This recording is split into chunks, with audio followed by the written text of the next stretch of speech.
это не от меня зависит. Я принимаю в гостях, принимаю, делаю эфиры. Все, кто отправляет запрос ко мне, сам ни за кем не бегаю, никого не упрашиваю. Если есть желание, кто соединяется с нами и заранее договариваться, я приглашаю, и мы готовы говорить, если это интересно, если это особо важно.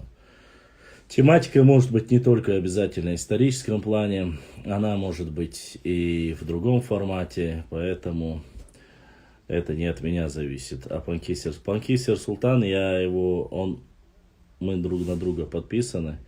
Это мой брат, и мы вот как бы общаемся вот так через эфир. А когда он заходит, принимаем вот так. Башлам. Мне интересно, Дарисун, но как говорится, дела. Не понял, Аль-Катель. Башлам, мне интересно, Дарисун, но как говорится, дела. Я так понял, ты говоришь, что ты куда-то спешишь и уходишь, правильно? Валикум салам, мисс Австрия. Ну, наконец-то наши братья и сестры начали подключаться. Гордый Башлам. Да нет, Джузи, какой я гордый? Я самый простой. Гордый твой друг, рыжий Маршо, который там получает с Европы различные крутые подарки. А я простой, самый что не есть простой, да он. Настрой от Душинский. Я сегодня от Душинский не знаю, но настрой я сегодня немного выспался, наверное. Чуть-чуть я поспал больше. А так, вчера я был просто убитый. Реально был убитый. Не знаю почему. Может быть, Бакхила Эрдац. Это маловероятно.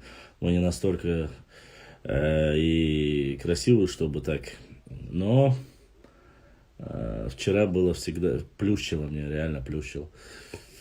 Из-за того, что не выспался. Башлам, хайн язык, бая.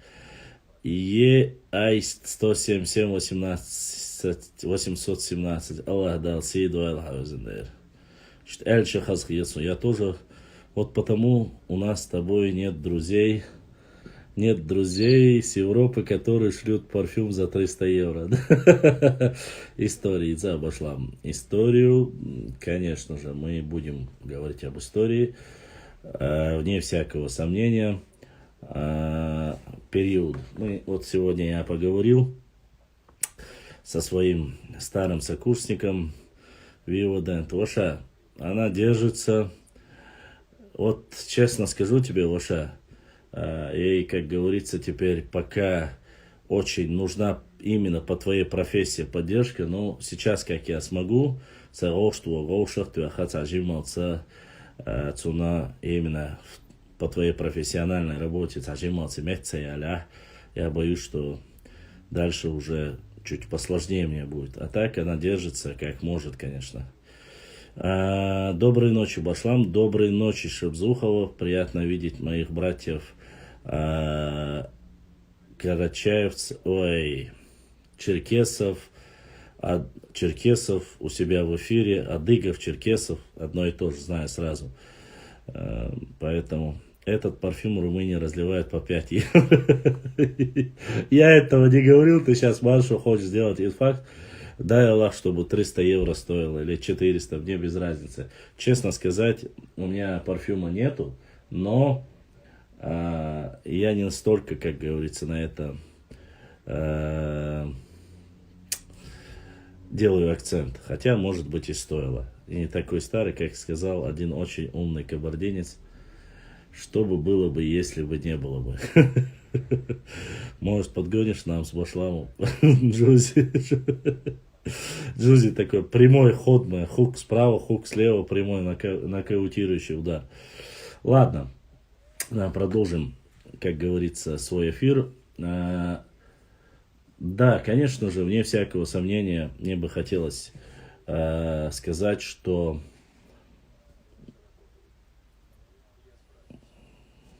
Башлам вчера задала вопрос, читал ли книгу последний из ушедших. Слышал ли о такой книге? Нет, Шабзухова, к сожалению, с книгами у меня большой напряг.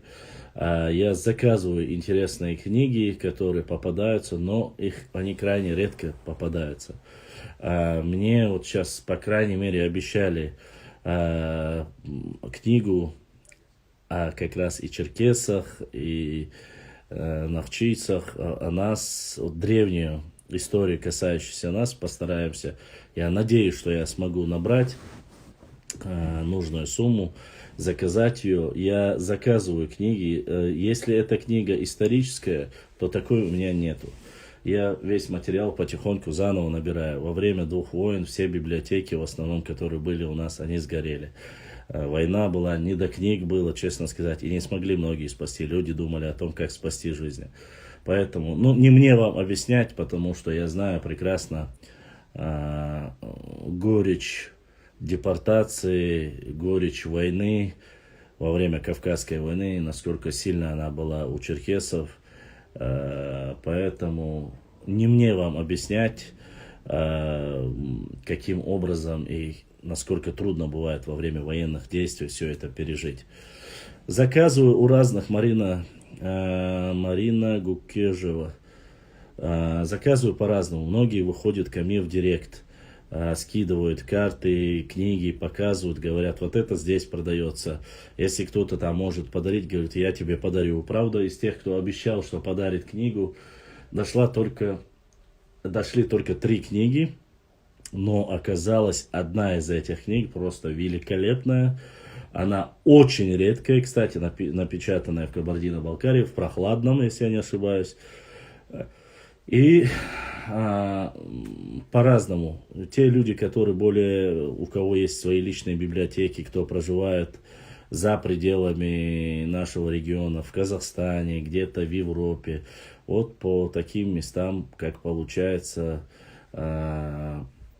Допустим, я хочу сейчас вам покажу одно видео, чтобы вы поняли, вот каким образом мы достаем карты, книги. Еще буквально 2 года тому назад мне прислали видео. Я хочу, чтобы вы покажи интересные книги, какие можно. Харвенер, Базарев. Хочу показать вам, как мы находим старые книги, карты, что это не выдумка наша. Инцопер. Картнеш, пулвукай. Иште дав я, ну, садал муха.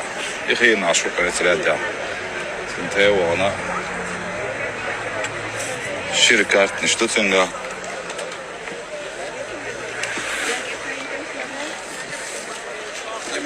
Синтео, аккурюпа, да, муха. Диккария, это клеился вещь. Видишь? Карч, ну, обазра.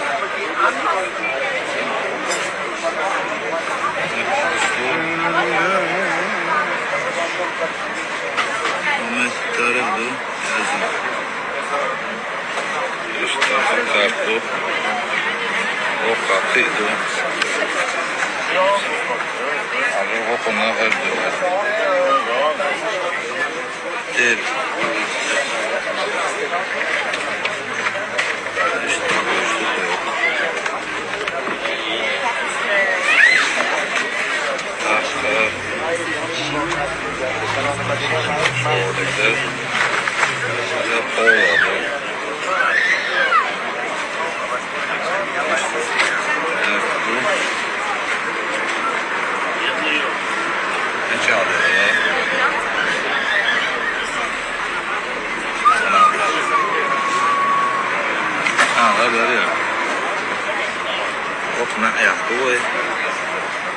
Фазаш, сани должны глубоко.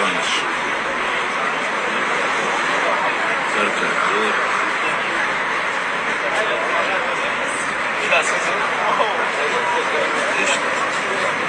تعوض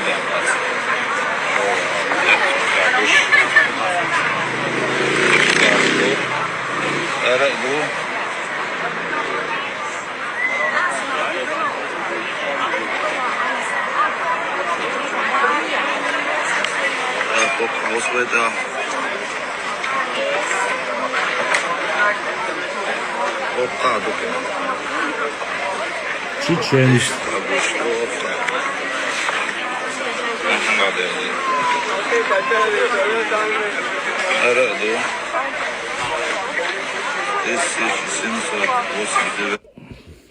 Чтобы было понятно, вот таким образом, где продаются антикварные исторические вещи в Европе, особенно те, которые разъехались, братьям-черкесам, особенно черкесам, я прошу, если у вас есть где-то за пределами проживающие, а их очень много у вас, мухаджиров, пускай фиксируют, если есть возможность, покупают. Вот эти карты, они как раз таки имеют очень важное значение. Во-первых, они не ангажированы, то есть они не написаны теми, кто завоевывал нас.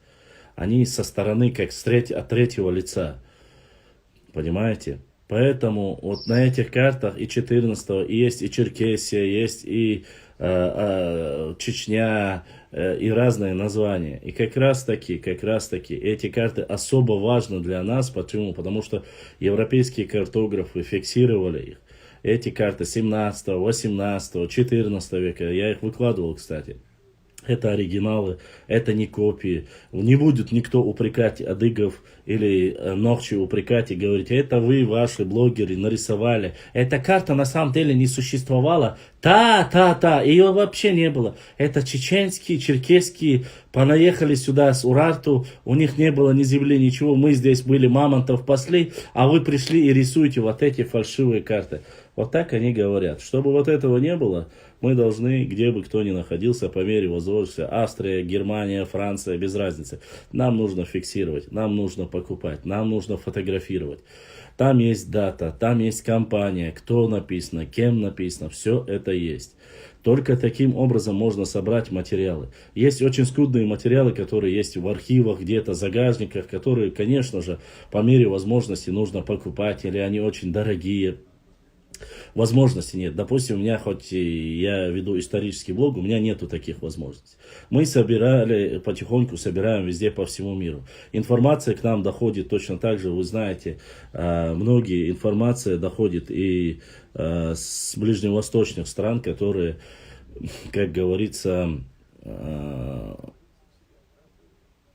где есть библиотеки, работаем над ними и изучаем, фиксируем и выкладываем. Что, конечно же, в электронном виде, если мы сохраним, очень важно для нас. Ноев Ковчег встречали тут. Башлам и Нахан Дышниш Нохчи Маанди. Башлам скажут, что эти карты нарисовали чеченцы. К сожалению, эти карты не нарисованы чеченцами. Это антикварные базарчики, магазины, они есть по всей Европе. Ориентироваться можно очень просто. Когда вы видите такие карты, всегда ориентируйтесь на Black Sea, Черное море и Каспийское море. Между Черным и Каспийским морем сразу увидите название, или Черкесия увидите, или Чечения увидите, без разницы. Вы увидите такие карты. Если вы не можете купить, в основном, кто на базаре, в антикварных магазинах, сфотографировать вам запрет никто не даст. Обязательно очищайте камеры, прежде чем вот эти заляпанными руками, с неразвернутыми на полоборота фотографии нечеткие не делайте, потому что люди думают, что это реально подстава, когда ты им объясняешь, что это реальная карта и что она не подделка. Бывает очень трудно доказать. Там по 4 углам смотрите название карты, год выпуска, то есть какой век эта карта была нарисована, к какому веку эта географическая карта фиксируется. Поэтому такие вещи нужно фиксировать и выкладывать. Можете скидывать, черкесы могут скидывать чеченцам, чеченцы могут скидывать черкесам, адыгам, скидывать свои карты, делиться ими. Есть ли у вас такая карта, брат? У вас есть такая карта.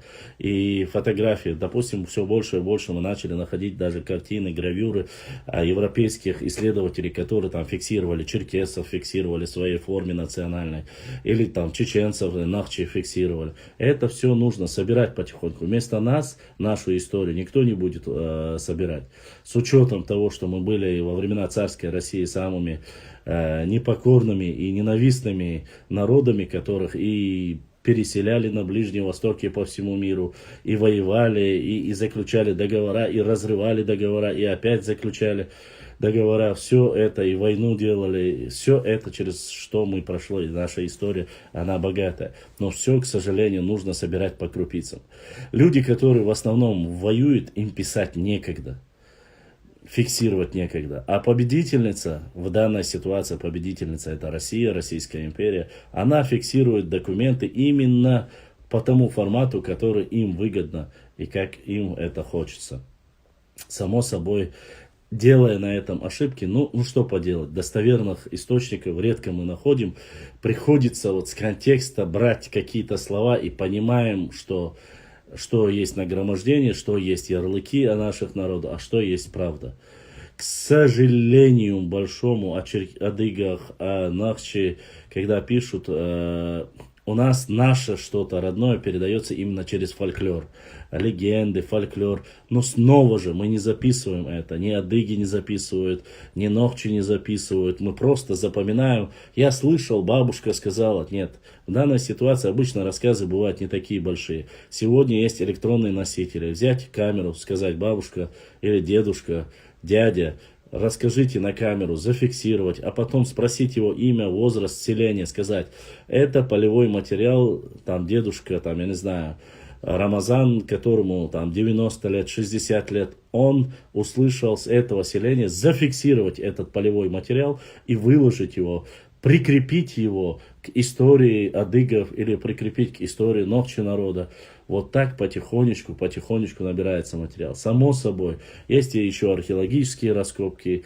Конечно же, мы очень сильно теряем это все сегодня. Почему? Потому что чернокопатели продают историческое наследие наше и фактически наши исторические раскопки, которые сделаны на нашей территории. Может быть, в Черкесии не так много, а их распродают. Но наши чернокопатели, те, которые занимаются этим на территории Чечни, тайно, не тайно распродают их, потом их находят те артефакты исторические, которыми богат весь Кавказ, попадают в какие-то другие страны, и они начинают выдумывать свою историю, говорят, мы ездили на мамонтах, быками прогоняли Тамерлана, веслами гребли на Ноевом ковчеге и так далее и тому подобное. Все труднее и труднее бывает доказать, что это наше. Почему? Потому что если весло, если, я примерно говорю, весло, корма и все остальное попадает в другие страны, в конце концов мы получаем то, что получаем. Ваха просто задонатил. Огромное спасибо брату Вахе. Ваха дал донат. Благодаря вашим донатам наш блог держится. Спасибо за поддержку, которую вы оказываете. Да, это точно, нашему народу не хватает упреков, как говорится, чем круче караван, тем громче лают собаки. Сейчас, простите. Ладно, что, Джеки Чан?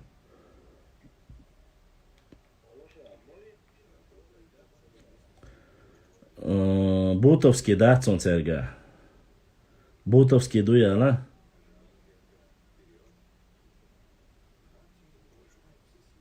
Датсон, слухал.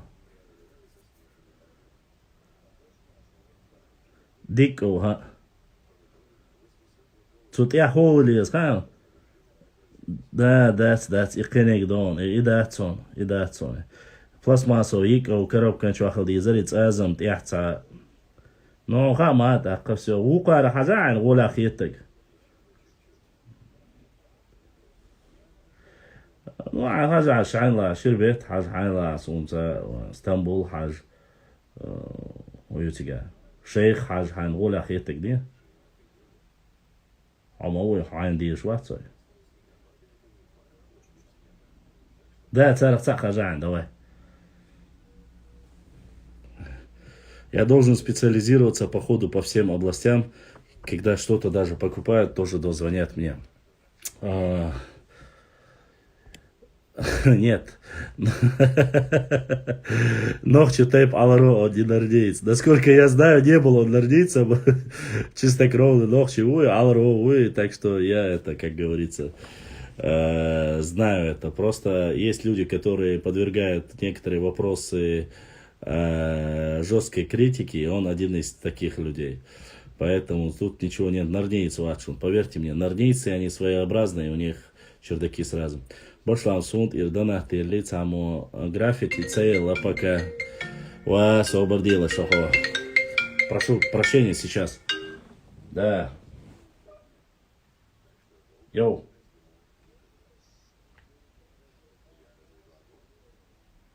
Şerbet.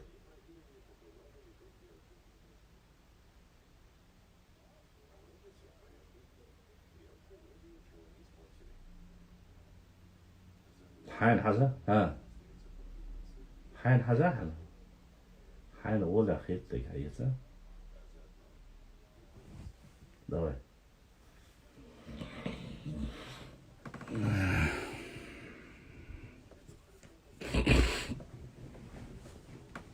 Eyvallah. Граффити хул дейтал маду догачки соуат доллар. Короче, вот так как-то. Ва алейкум салам ва рахматуллахи ва баракату.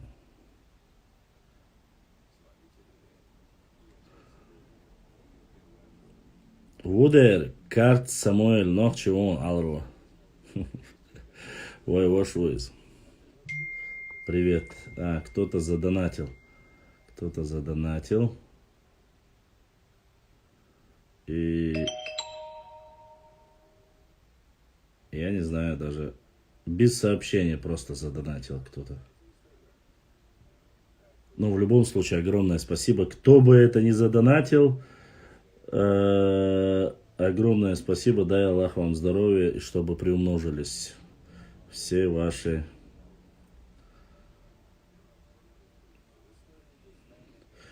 Ваха задонатил. Салам маршал ду Элиг. Вот такой донат прислал. Это вчера было. Сегодня сообщение за вчерашнее пришло. Ваха задонатила и сестра Радима задонатила. Все. Вот то, что пришло. Ассалам алейкум. Ва алейкум салам, Тимуркаев. На чем я остановился?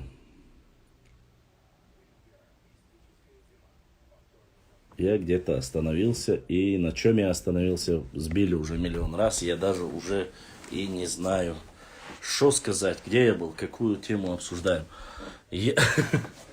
Мы обсуждали вроде бы исторические аспекты, как нужно собирать исторический материал.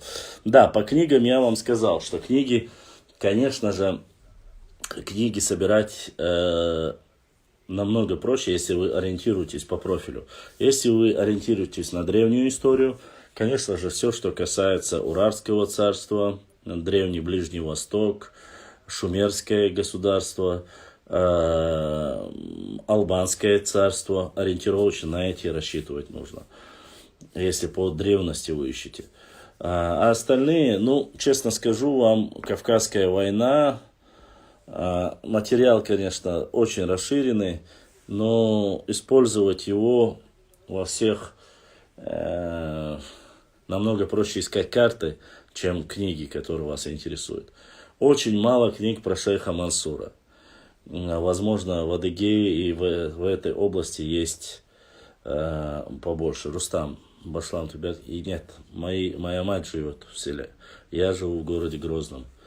Последние лет 16. Нет, 21 год уже. 21 год я живу в Грозном. У тебя дома, у меня и у многих, если бы висели эти картины с башнями, было бы шикарно. Да,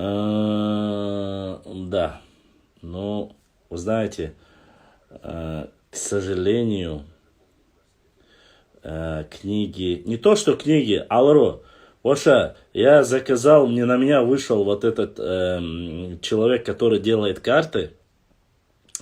То есть они делают такие фирменные хорошие карты. Я хотел карту нашей республики с разными цветами районов заказать.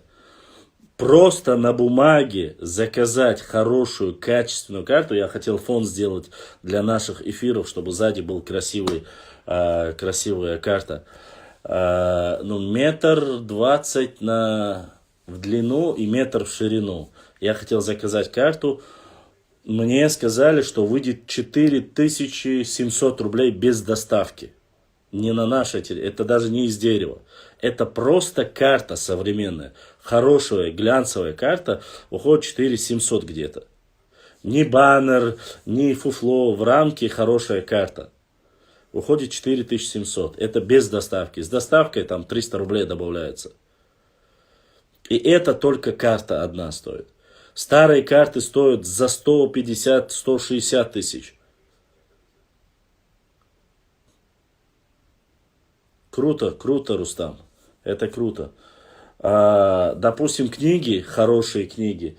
Вот мы посмотрели простые книги. Последняя Лечи Ильясова книга Конхола, которая буквально вышла недавно. Ограниченная серия, она стоит 15 тысяч.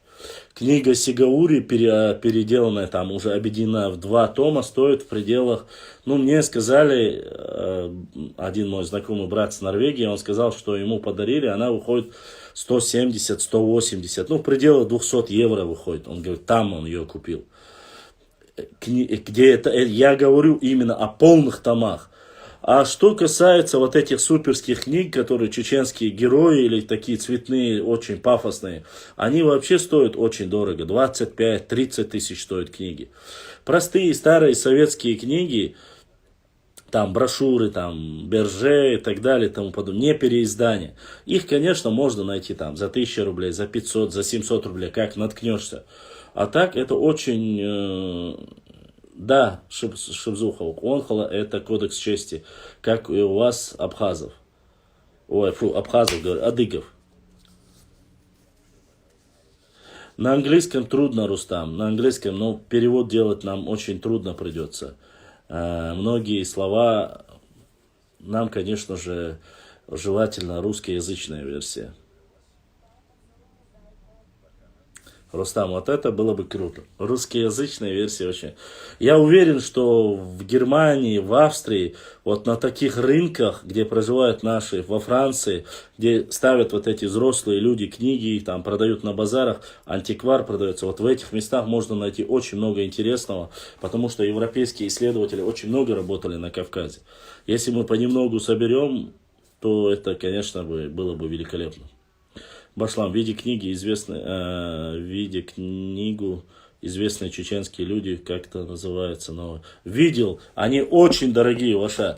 Если я не ошибаюсь, их несколько томов, и их 4 тома, вот таких там, супер крутые, кажется. Они выходили где-то в пределах 150 или 160 тысяч, Ваша. Вот такие дорогие какие-то глянцевые, такие мощные, монолитные. Они очень дорогие. Чеченское оружие, книги тоже, говорят, очень пафосные. Автор обещал мне, но после этого со своим автографом, ну, тоже пропал. Книги очень дорогие, это не так просто сегодня просто-напросто говорить. В электронном виде книги это не книга уже. Буквально электронные носители, что бы ни произошло, библиотека, это есть библиотека. В любое время взял, свет есть, нету света, взял, открыл книгу на этой странице, просто делаешь пометки, оставляешь небольшие закладки, это просто реально. Не, Башлам, я про новую выпущенную книгу Академии. Не, но это нету у меня. Это нету. Я видел ее, но это нету. Я тебе про другие, вот такие толстые книги есть тоже, они очень дорогие.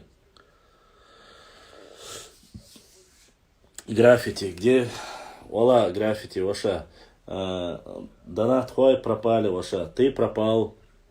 Вот вчера появилась Диана, сегодня появился ты. Старая гвардия понемножку возвращается. Вот кто-то тоже задонатил, только мы заговорили о донате. И кто-то задонатил. Просто, как всегда, задонатил. Нет. Донат пришел...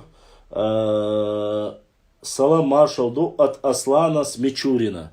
Вот такой донат от Аслана. Аслан, да, донат зачитал, как видишь, вне очереди. Так. Ассалам алейкум, брат с Нальчика. Ва алейкум салам, братьям с Нальчика. Полностью согласен с тобой. Не получается у меня тоже электронки читать. Электронные книги это не книги. Это убивает, во-первых, лишний раз зрение. Во-вторых, чувствовать переплет бумаги и понимать, что это труд и что... Вот не знаю, может быть, старой закалки. Меня вообще как-то не колбасит эта электронная книга. Да и доказать бывает очень трудно, потому что если нормально человек умеет пользоваться компьютером, то может 5 секунд заменить слово, подменить слово. В электронной версии, я говорю. Само собой, после того, как ты ее покупаешь, есть программы, которые редактируют. То есть, вы понимаете, о чем я говорю. Помню, смотрел сразу, где Каспий, и там Чечня большая до моря. Да, Нахчи, именно таким образом, ориентируясь на Черное море, должны искать Черкесию. Ориентируясь на Каспийское море, нужно искать нашу Новчечуя. Башлам. Сунс Хакари на очерке истории государственного устройства чеченцев в древнейших времен Сигаури. Нагасан Иша Асхуи Глорию из Контраза. То, что ты говоришь, если это зеленая книга, их 3 тома. 3 или 4 тома их. Она у меня тоже есть. 1 том у меня есть. Нужно 4 тома. Собор делаешь, выжи. Сейчас я вернусь. Тут пришел один чекиндез, надо открыть дверь.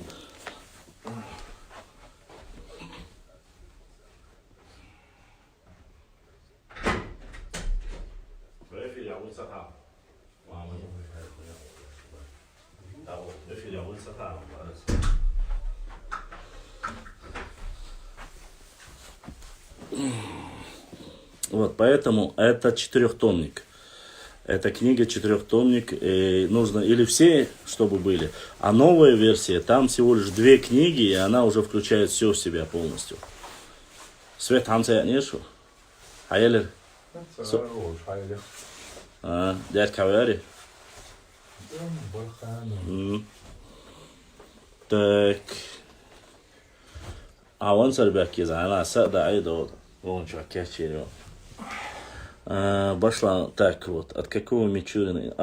Кроме как Аслан ничего не написано. Алейкум салам. Я самая щедрая. У нас Виктория Копейка была. Где она?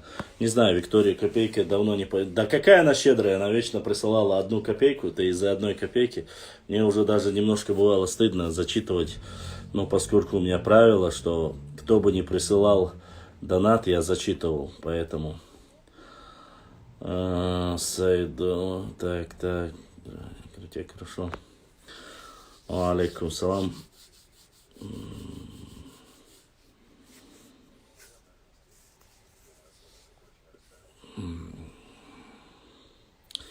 Поэтому книги, материалы, карты это очень нужные, очень важные материалы, которые мы собираем понемногу и будем выкладывать. Работа блогера не заключается просто так, чтобы сидеть и фиксировать какие-то стримы, делать. Надо, конечно, то, что ты прочитал, доводить до людей, дать знать, что написано в этой книге, потому что интернет-ресурс он сохраняет. Самое главное — фиксация на видео материала, конечно же. Это вне всякого сомнения. Рават бишло. Уешь. Переноска. Узаря. Хайна гезм зарядник. Переноски. Аю зарядник хай. Переноски. Ятсон дойти я чуца yola. Лахалер. Переноски вашему дая терми ятсон сана. Мичо ятер вашим сана. Юка я терми ятсон.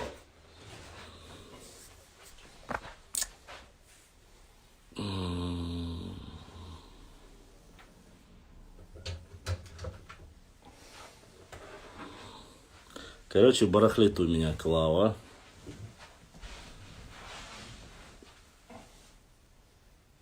Это сказал не я, это сказал Ичерхо.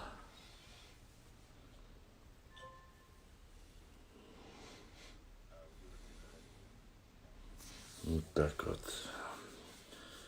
Из этих книг, как говорится.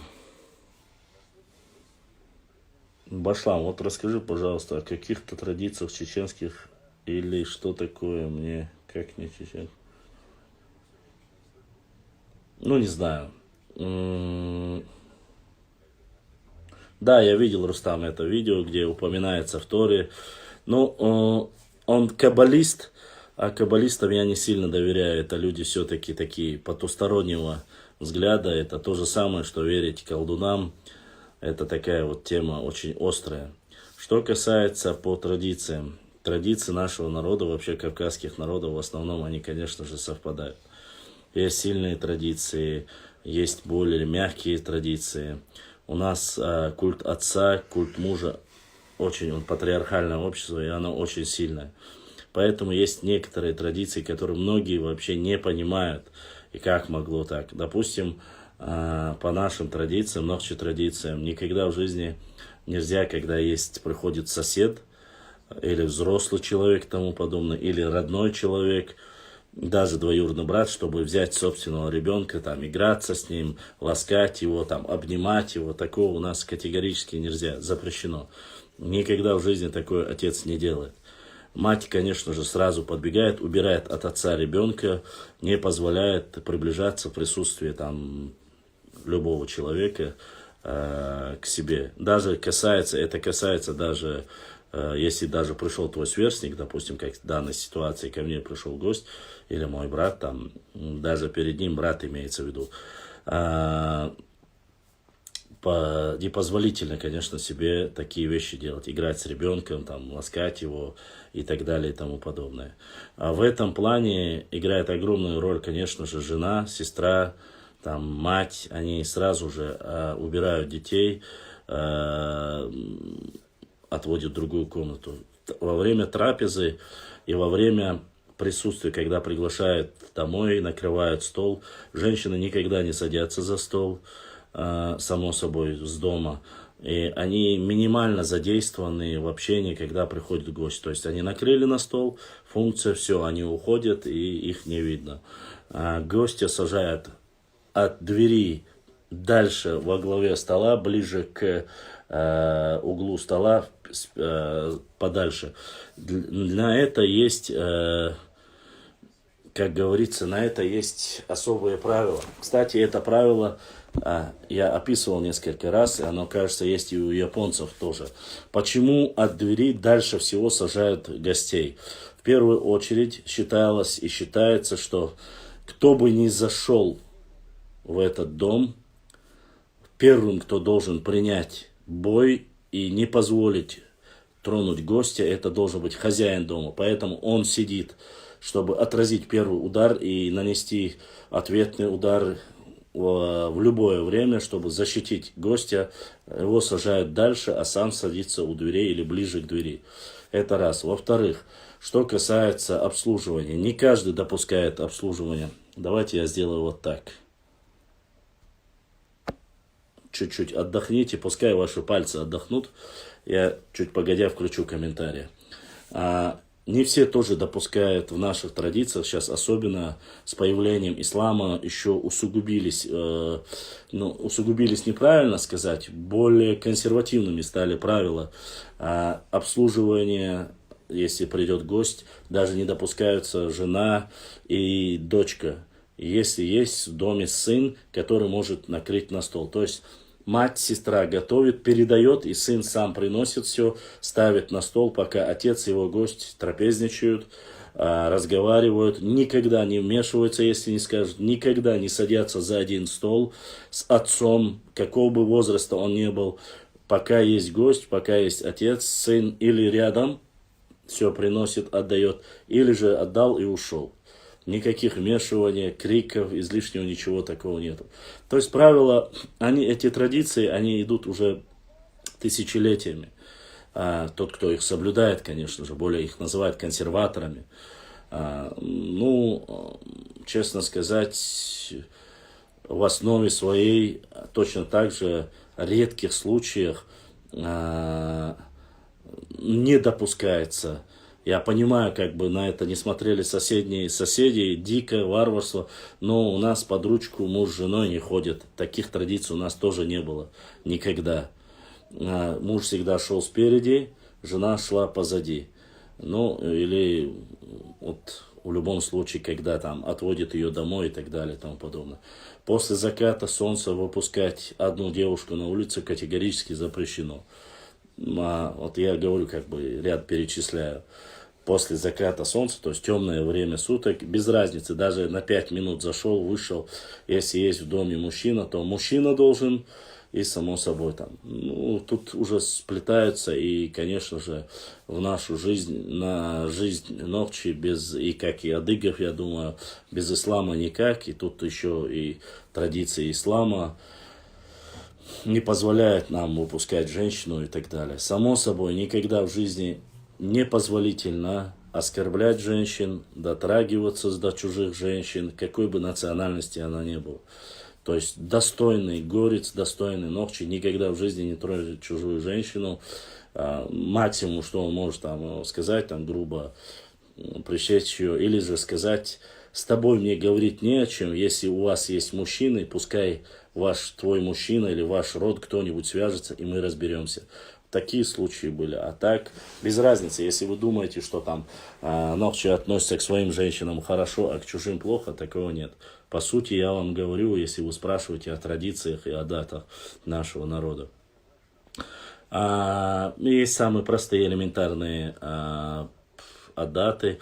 Если просят попить воды, гости, прохожие мимо, без разницы, кто бы то ни был, как бы сильно ты не хотел пить, что бы там, какая бы жажда тебя не мучила, обязательно в первую очередь отдать сосуд с водой, кружка, у кого, я не знаю, у каждого свое. Первый он должен отдать человеку, который попросил, и пока он не напьется, не имеет права ни мать, ни сын, ни кто-либо, если отец дома, в первую очередь ему. В еде, в трапезе то же самое. У нас национальное блюдо, гэлныш, там мясо большое, как всегда. Всегда кладется мужчине, отцу, мужу, там, дедушке или кто там старше в семье. Культ уважения старших очень сильный был, по крайней мере сейчас. Конечно, молодежь некоторая растет, которая, к сожалению, ушла. Переходить дорогу нельзя категорически, взрослым старейшинам нельзя. Даже если этому старейшину хоть на один день старше, чем другой, старший всегда будет в этой ситуации прав, ему переходить дорогу нельзя. И есть, говорят, есть еще одна традиция, говорят, я почему говорю, потому что была. Единственный случай, когда уступает дорога мужчина, это если женщина в положении. Из-за уважения ну, как бы красиво это, не хочу просто здесь женщин, но из-за уважения к плоду, который у него внутри, из-за уважения к нему, неизвестно, кем он будет он настоящий мужчина и так далее и тому подобное.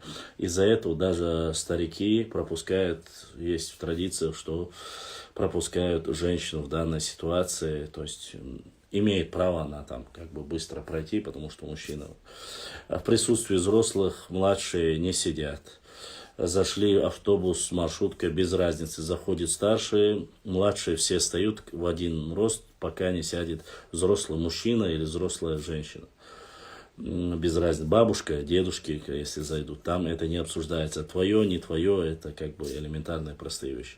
Курение, насвай, что-либо перед отцом, дядей, соседом, взрослым любым человеком категорически запрещено. Даже если человек, допустим, мне 35 лет, если я бы курил, а вышел с соседнего двора, там сосед мой, ну в подъезде мы живем, курить перед ним не принято. Если он даже старше меня на 1 месяц, нельзя. Человек, само собой, уходит с этого места, то есть это табу. Я вообще говорю, чтобы было понятно, как бы примерами. Что еще? Ну, у нас оно называется ойхазвалар, это на нашем языке, это когда взрослые порой, бывает, каждый взрослый по-своему относится, когда он считает, он позволяет там, месяц, 2, год между разницей, если бывает, там, если он идет, женщина, там, жена отходит, там, сзади идет, и он приостановился, чуть вперед прошел, чтобы, и он говорит, умадаться, короче, и так далее, вот такие моменты тоже есть. Очень большой культ уважения матери, очень большой, почитание отца, взрослых. Ну, за женщину были в основном своей все войны и разборки. Очень много было кровные мести именно бывали из-за женщин. Это как бы на первом месте. Не столько из-за... Из-за уже вот такие вот дела. Надеюсь, ответил. Так очень много, все, конечно, и не зафиксируешь. Это я вам как бы простым языком надеюсь, чтобы было всем понятно.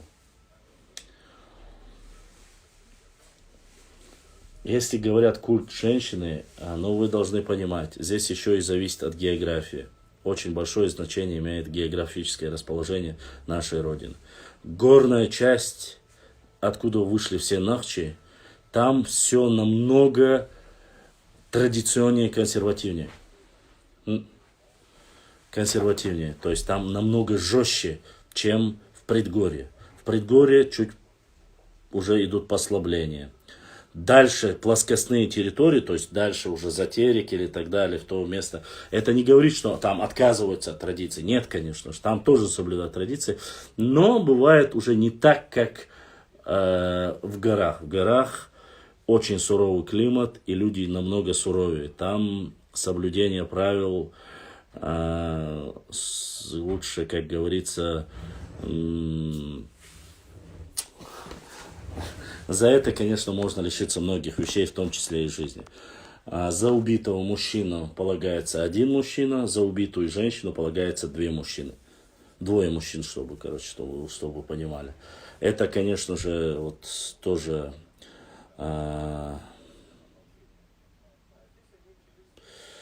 у нас вот то, что я сказал, оно есть. Но тот, кто это соблюдает, он считается реальным. Знаете, среди ногчи народа есть понимание. Как многие говорят, что у нас нету князей, у нас нету там... считается, что ногчи, которые соблюдают все правила, как его предки принесли, уважением относятся к взрослым, всем остальным, его считают, и кровь его считается, и род его считается. Те, кто это соблюдает, считаются аристократами. И только рабское поведение, обиды, подлость, низость, вот это говорили старейшины, что он не может быть из нашего народа, что он не может быть нахчи, потому что он вот здесь пренебрег правилами, которыми нельзя пренебрегать.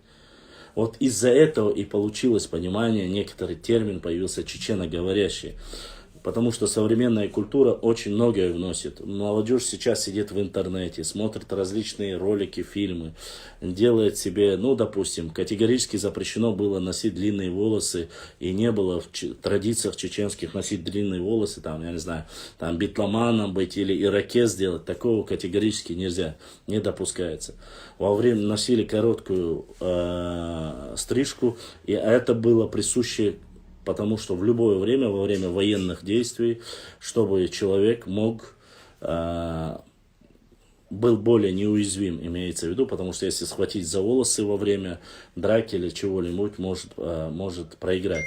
Из-за этого, конечно же, многие такие вещи запрещались. Длинные волосы, татуировки, это вот чуждое для нас, тату, пирсинги, мирсинги, вот это все чуждо нашей культуры вещи. Субкультура, которую очень сегодня там любят некоторые люди, вот эти длинные цепочки, там кожаные куртки короткие, там под рокеров, байкеров, рэперов, шмепперов. Вот это, конечно же, все имеет очень большое значение для подрастающего поколения. Папаха имеет тоже размеры, то есть чем длиннее папаха, тем, вот имеется в виду наша ногчи папаха, она считается очень важным элементом. Это своеобразный паспорт ногчи народа. Ну, в свое время, как и у адыгов, обязательная такая неотъемлемая атрибутика, или, как сегодня сказать, это как галстук, в свое время всегда был кинжал, конечно же. И не без этого, конечно. Что еще? Ну, о более сложных, тяжелых вещах я говорить не буду. Почему женщины брали затылок, расскажи. Почему женщины брали затылок, что обозначает? Я не знаю, Тимуркаев, что ты говоришь. Затылок брали, я не слышал такого.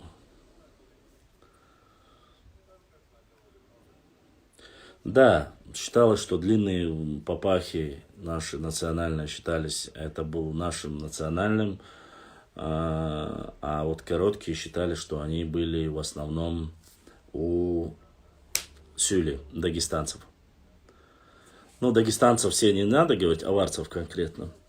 Брили волосы. Что касается бритвы волос и отращивания бороды, это обозначало, что человек вышел на тропу войны, и что на нем или кровная месть, или он что, пока не отомстит, растили бороду и сбривали волосы.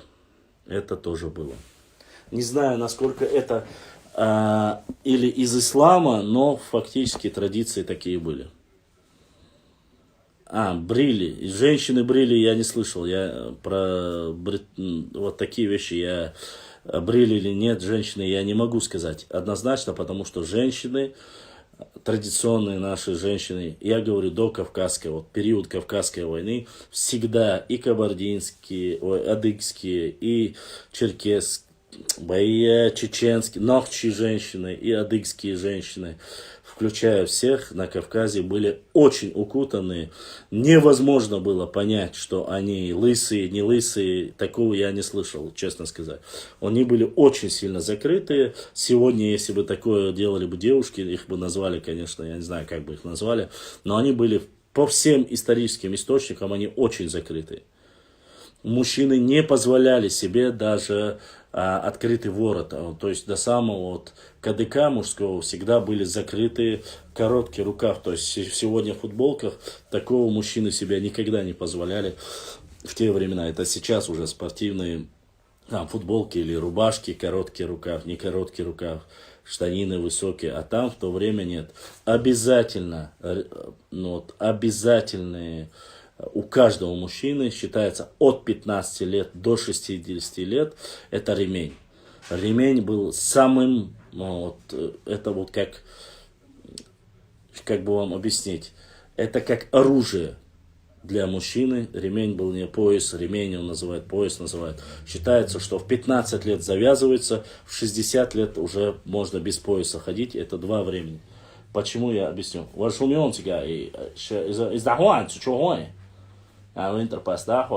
И доктор Рилци говорит, ауза, гизайон, сучуайонис.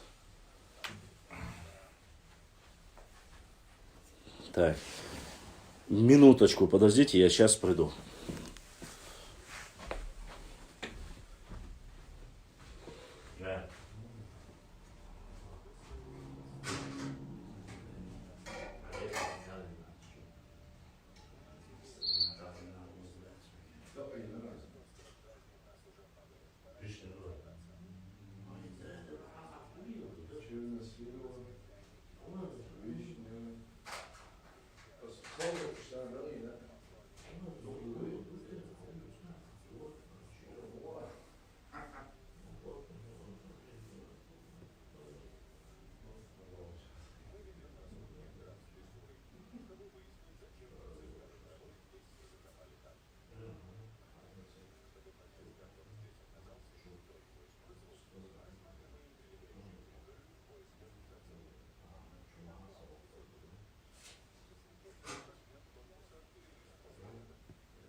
Так, дальше.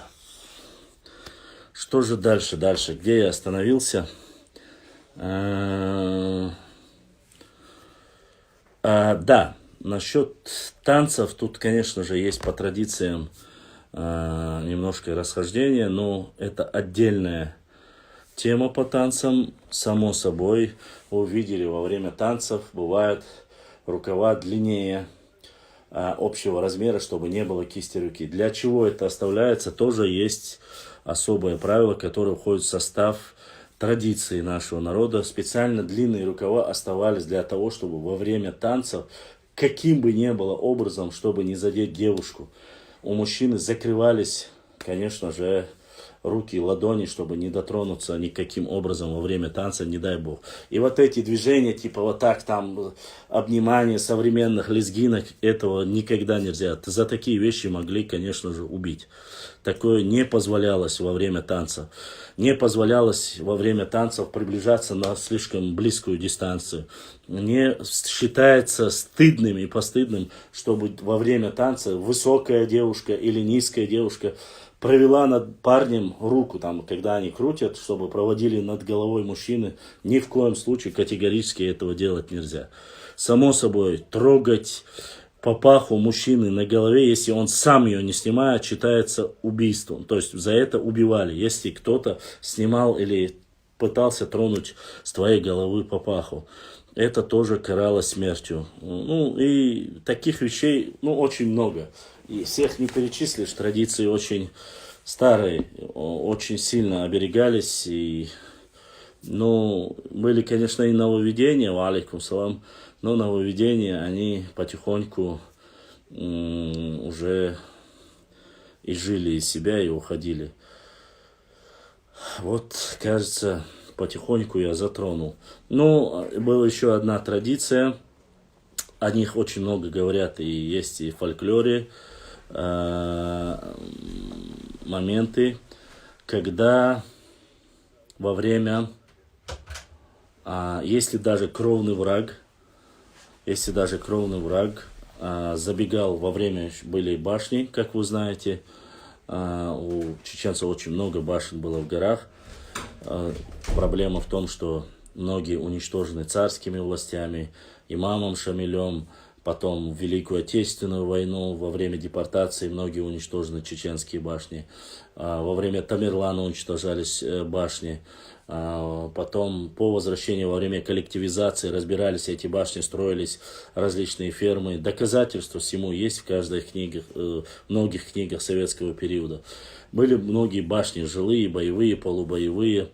Если же во время кровной мести, которая была очень сильно развита, имеется в виду, очень относились к ней очень сурово, если попадал каким бы ни было образом, даже кровный враг, и дотрагивался, были камины, на которых, как вертел своеобразно, на которой висела кастрюля, в этот момент, конечно же, этот своеобразный вертел, или на котором висит котел, то этого человека, он попадал в защиту, конечно же, непосредственно этой семьи.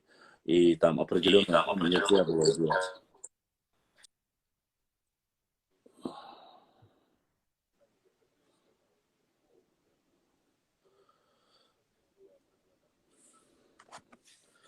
Вот как-то так.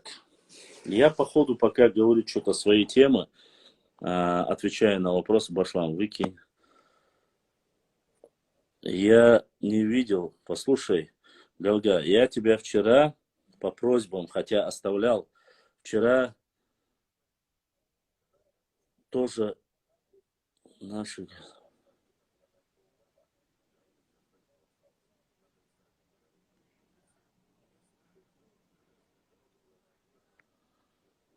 Так. Кто там про спортивки что-то говорил? Где спортивки? Что со спортивками? Тот, кто не носит шляпу, у нас считается хурделом. Так. У тебя явно проблема с этими хурделовцами. Так. Даже тот, кто хочет один раз ожил спортивную олимпийку, у нас считается хурделом. О, у вас очень много хурделов тогда получится, если ты так говоришь.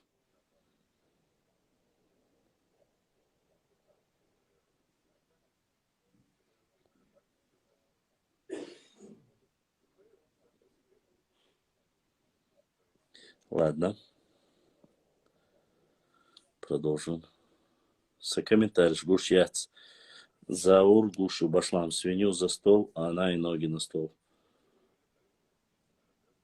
Рылах витен кверт, теха рячму.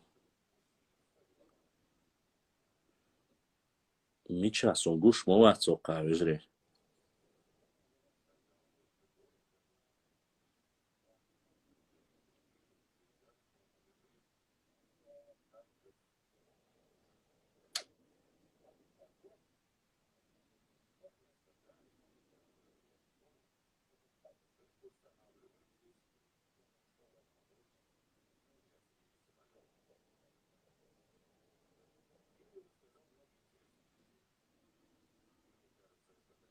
Почему-то мне кажется, что он вообще не голый. Я вам клянусь, что у меня такое вот предчувствие, что он не голый.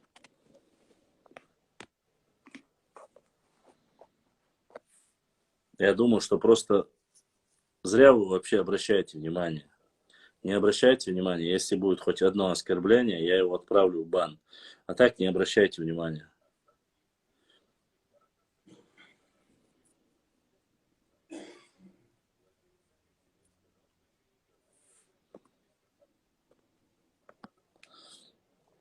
Традиции нашего народа более консервативно соблюдаются, как я вам сказал, в горной части нашей Родины. А современная молодежь, она теряет многие навыки. Навыки и традиции своих предков. В первую, главную, для чего были созданы вот такие вот паблики, нас немного, но мы есть блогеры, которые занимаемся историей, вот чтобы потихонечку до людей донести, что это не сказки. Многие сегодня говорят, это выдумки, это там такое, это третье, десятое. Я рассказывал, я в первую очередь смеялся самого себя. Я смеялся самого себя только из-за чего? Из-за того, что считалось у нас в народе, в народе, быть пухлым или то есть иметь живот, считалось, смеялись над таким представителем нашего народа. Почему? Потому что были всегда суховатые, подтянутые, ибо такие люди всегда могли и быстро вскочить на коня, и сразу же пойти на войну и так далее и тому подобное.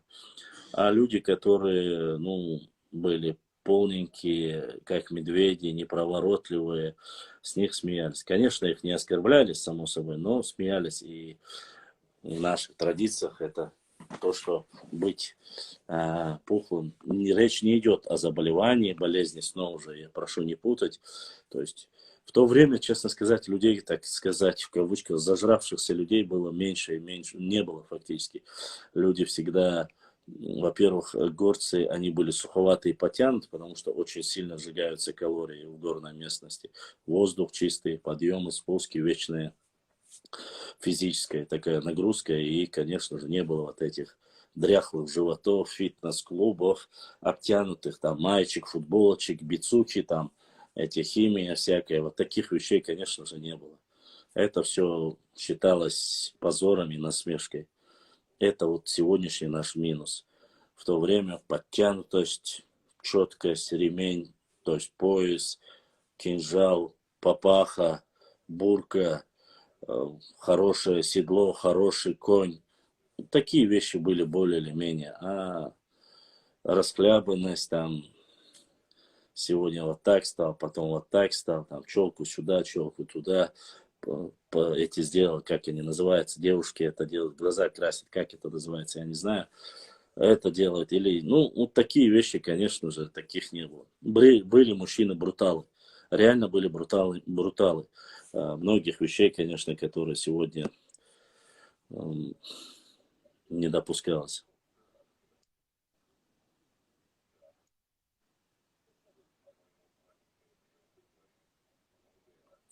Ассаламу алейкум. По вашему мнению, почему на территории Кабарды нет боевых, скорее оборонительных башен?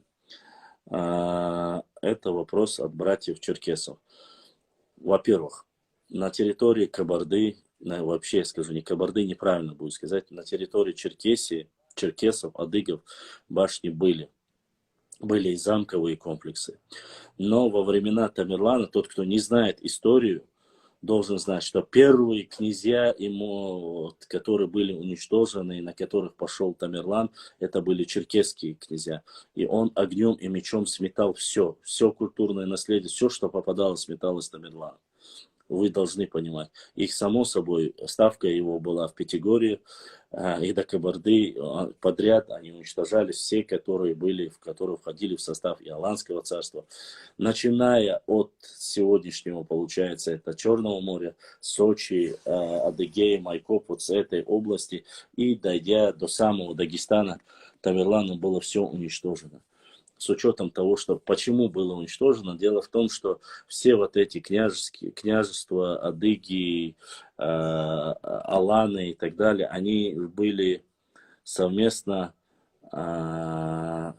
входили в состав Аланского царства или же поддерживали дружеские отношения.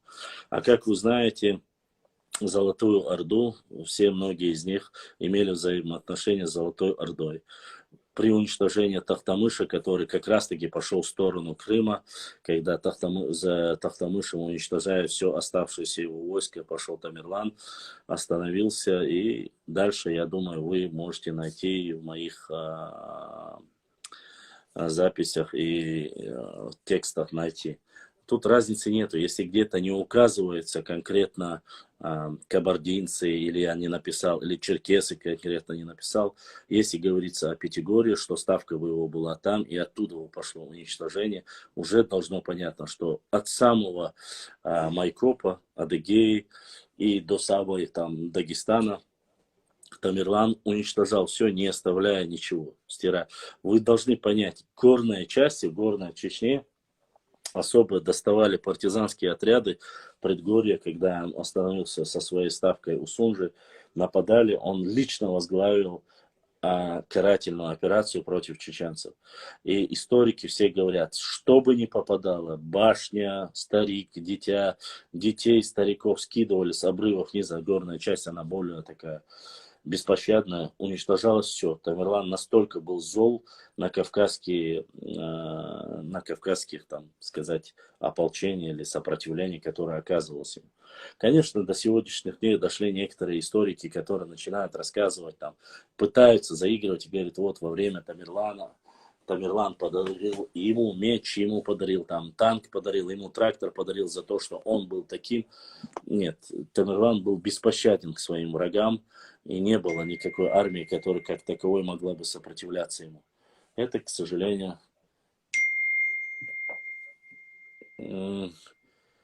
Джан, а что он коробка, а яйца он удагил мяхтоне.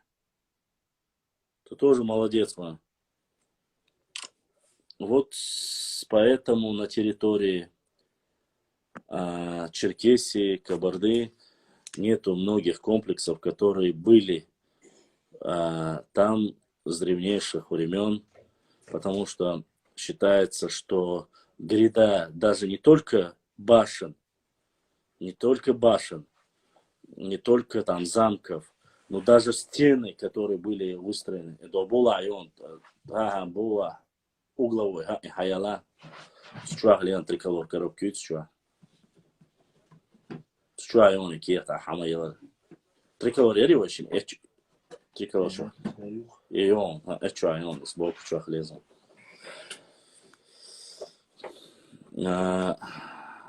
Стены, которые там то в Грузии они были, то в других местах, эти разные стены оборонительные.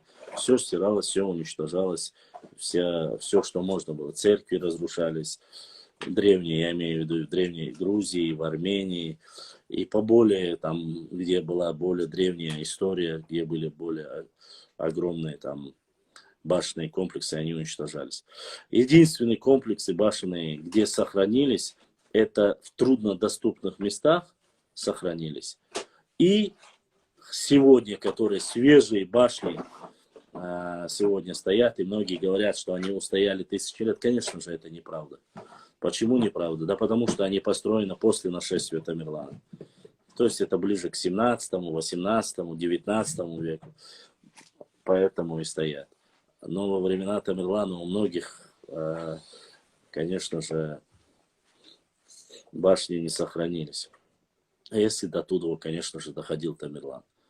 по всем источникам, даже грузинским источникам, которые я смотрел, там считается или 7, или 9 набегов Тамерлан делал в Грузии.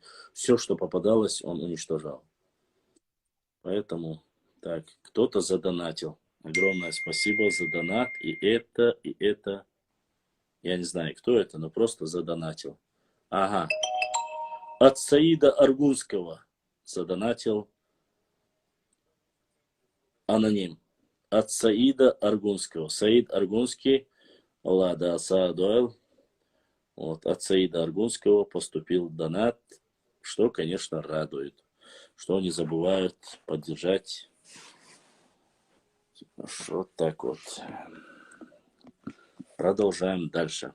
Задавайте вопросы, если я знаю ответ, я вам отвечу.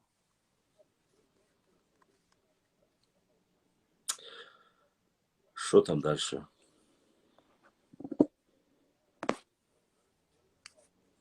Да, вот эти мифы, рассказы о том, что якобы Тамерлан подарил шашку, там, построил замок там, за то, что мы поклонились Амиру, мы были мусульмане, остальные были не мусульмане, поэтому Тамерлан уничтожен. Но это, конечно, чушь собачья, потому что вообще считается, что с 9 века, особенно восточные нахчи, которые проживают в междуречье Терека и Сулака, и Ауховского района, приняли раньше всех ислам. И это считается 900 или 1000 год. То есть ислам туда уже проник. Они были многие мусульмане. Поэтому считаться, конечно же, кабардинцы заселили Центральный Кавказ, но Angry Wasp 95, я считаю, что ты не прав. Ну, как нации кабардинцы я не скажу, а если ты говоришь про черкесов, то это неправда. Они были намного раньше. Черкесы в этих землях уже были. Кабардинцы очень, не знаю, они говорят, что они один единый народ, я не хочу вмешиваться. Дальше я вас прошу, не надо мне рассказывать вот эти темы, то есть нарницы, которые заходят, вот черкесы там, адыги это от кого-то, кабардинцы это от нагайцев, от крымских татаров и так далее.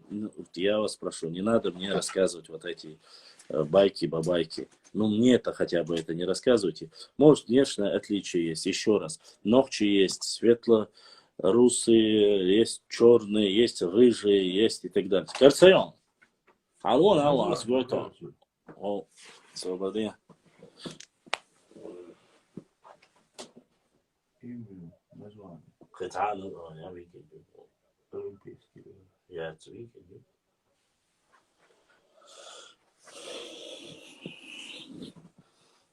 Поэтому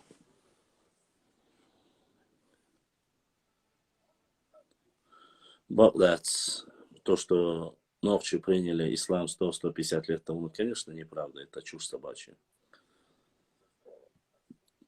Ну, извини меня, в отличие от нас, Кабарда тоже западная. Это западные земли.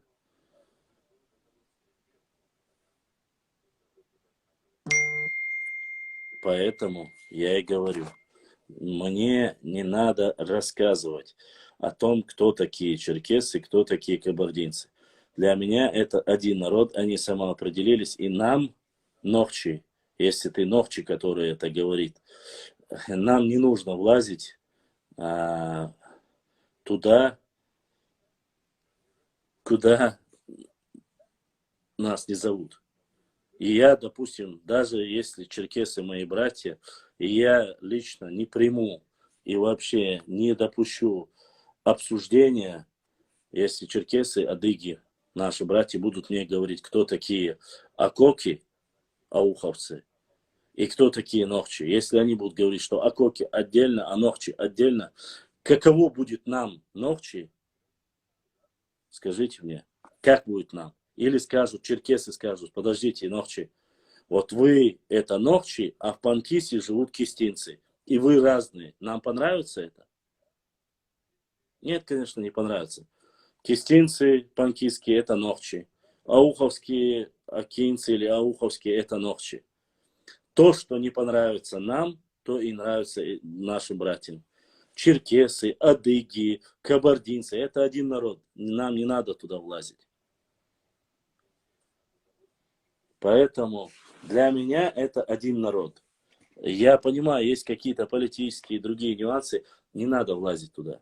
Если большинство из них говорят, что они вместе, и сейчас в 2021 году они будут везде записываться как один единый народ, наше дело поддержать наших братьев.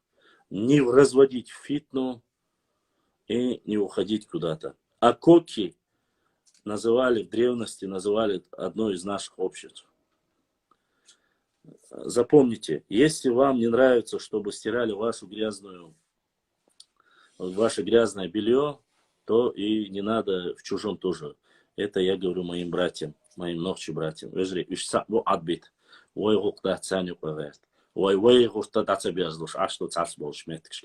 У нас тоже есть чингачгуки, которые рассказывают, всем по ушам ездят, каждый тейп хотят назвать отдельным народом. У нас тоже есть такие фантазеры. Поэтому оставим все в пределах разумного. Говорят, кроме китайцев, все чеченцы на земле.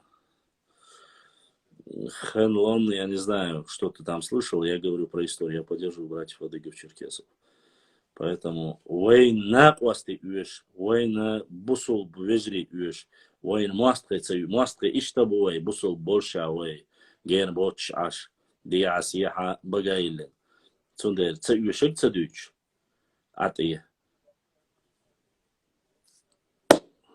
Буйволины, битва при Мандуе, хеза, чушь собачья, сказка это.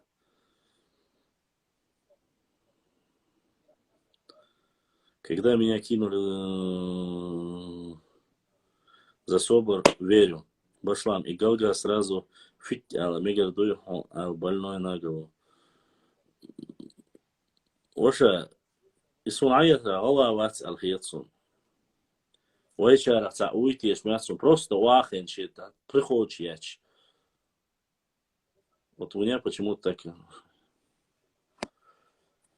Поэтому я видел, как у многих чердаки сносило, когда я говорил о взаимоотношениях братского народа черкесов и чеченцев. Когда они зашли, когда они начали вонять, рассказывать мне про сказку.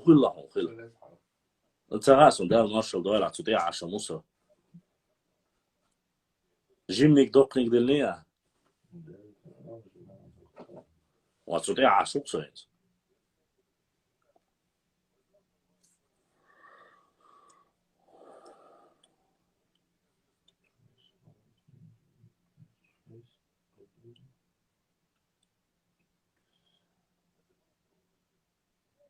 Милнигу и граффити, миру аж вючвик, алейш, миру аж вючвик.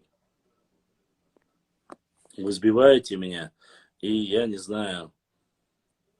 Вот, зашел, я начал писать, хотя это не касалось, они какой-то сказочник, причем он, подставляя кабардинцев, написал 07 регион, зашел ко мне и начал вонять. Ну, такую чушь у него.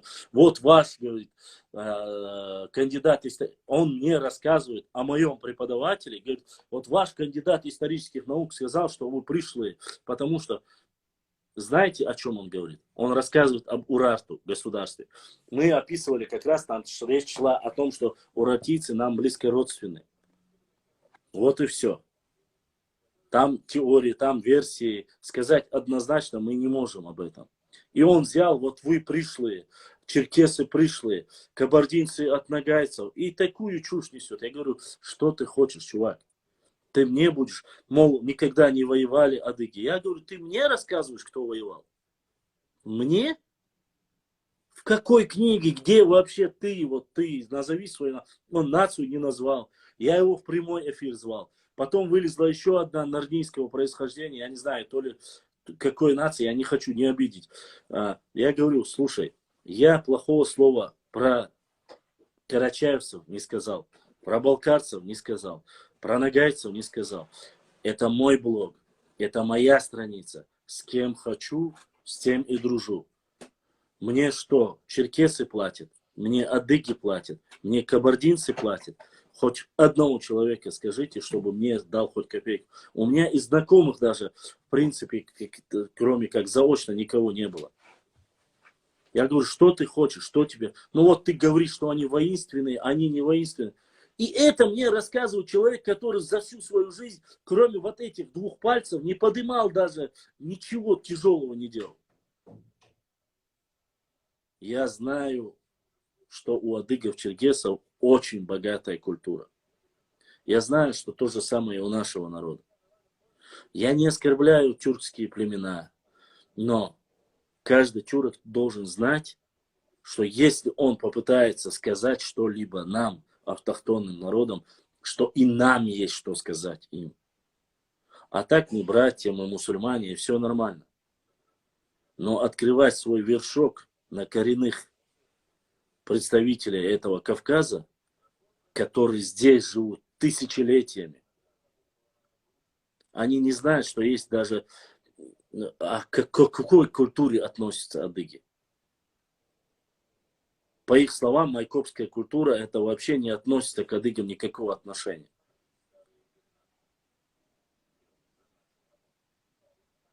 Что есть кубанское, майкопское, там еще раннего периода, и эти дольмены, что это тысячелетиями жили там адыги и черкесы. То есть у них понятия нету. Я могу где-то сейчас ошибиться, прошу не цепляться за это.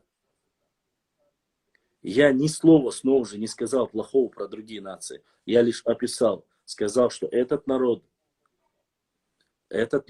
заслуживает уважения, заслуживает репатриации.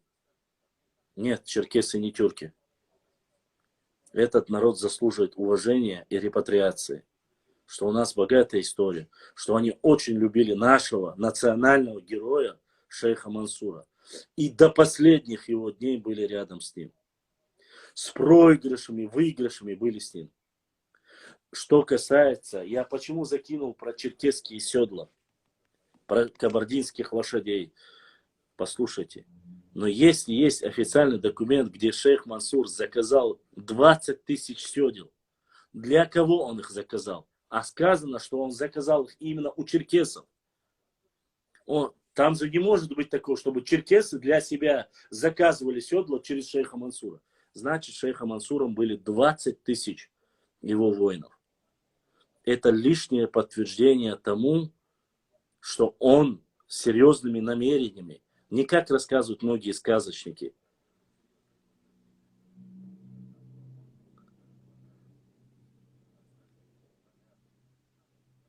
С 20-тысячной поддержкой, а этому подтверждение есть и у черкесских историков. Я лично читал, где они писали, что шейх Мансур придет на поддержку с 10-тысячной или 20-тысячной армией. Конечно же, в этом случае, когда шел шейх Мансур,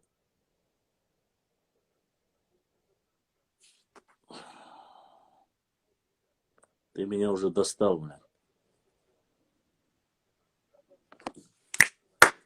Домой. Иди у себя ОМОНовцев разгоняй. Ты меня уже достал. Я реально очень терпел. Но теперь ты иди паси своих драконов дальше. Доказательства. Если есть фиксация, что заказывались у черкесских мастеров 20 тысяч седел, заказал шейх Мансур, значит, это количество воинов. Да, в армии шейха Мансура, которые пришли на поддержку братьям черкесам, вот сейчас услышьте меня, были и кумыки тоже. И это подтверждается. Кумыки являются тюркским населением. И они пришли на поддержку братьям черкесам. Да, может быть, их немного было. Да, может, там определенно. Но они пришли на поддержку. А сегодня потомки тех, кто достойно помогал шейху Мансуру, рассказывают гадости и подлости про шейха Мансура, что он не был никем. Рассказывают гадости про черкесов, которые были братьями и до конца шли, и отстояли, пытались сделать все, чтобы через западные ворота сюда дальше не прошли вглубь. И сегодня эти нарнийские чекиндезы пытаются оскорбить простых братьев Нохчи или черкесов, адыгов. Ведь их потомки же были вместе с этим шейх Мансуром, и они, если бы они не уважали или не считали бы черкесов братьями, или не считали бы их воинами, пошли бы они на поддержку к черкесам или к адыгам? Нет, не пошли.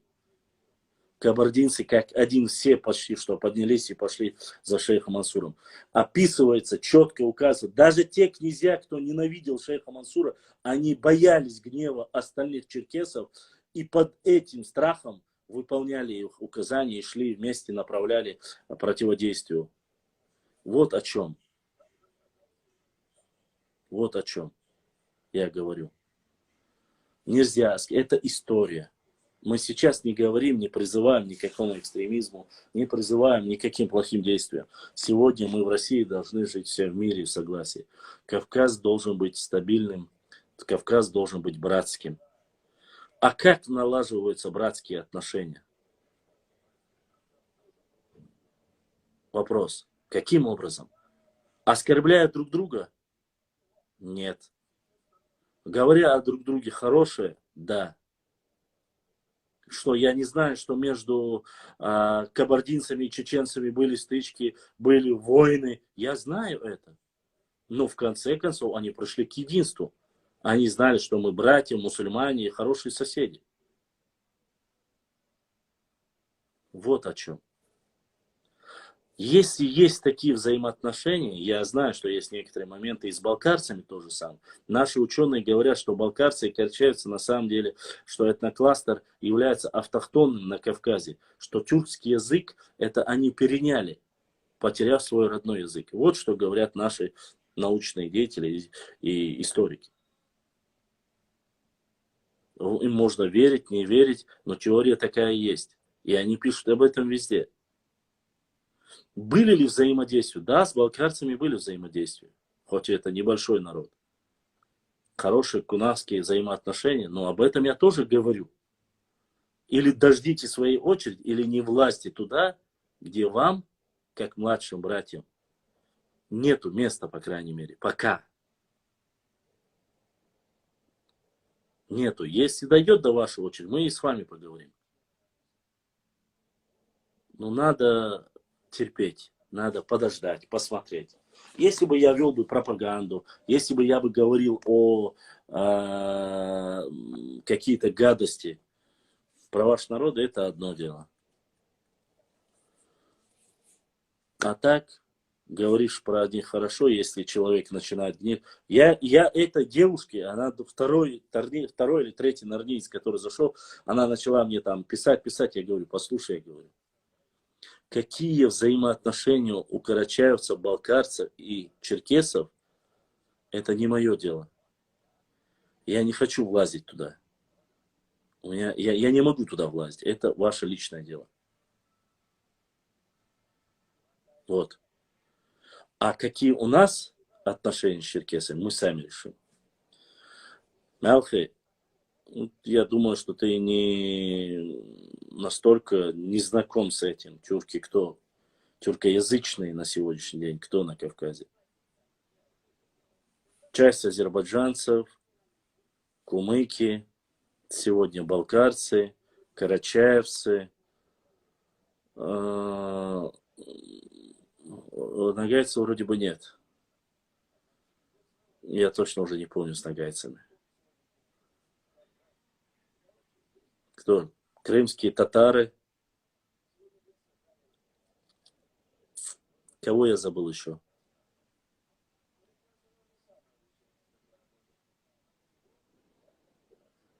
Вроде бы все. На Кавказе вроде бы все.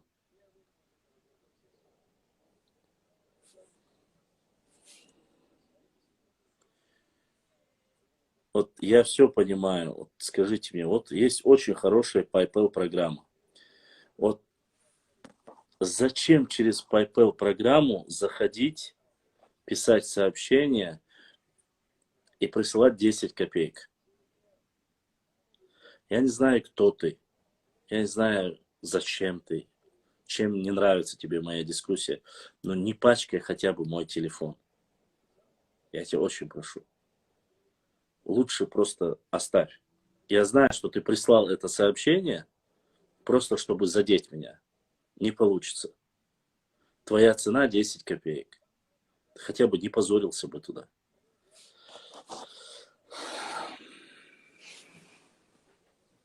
Ладно.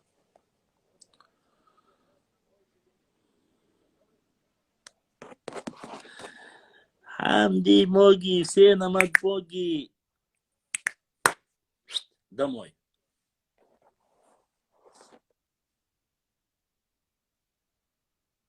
Теперь я уже знаю. Мы все знаем, кто создает 5-10 страниц подряд.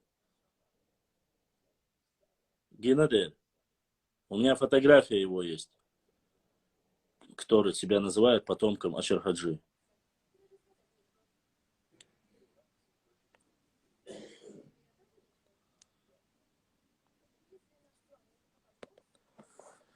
Через PayPal, представляешь? Через PayPal прислать 10 копеек, ну, просто, я знаю, почему он прислал это. Он просто-напросто задеть, специально оскорбляя, прислал мне сообщение. Да, тот же шланг.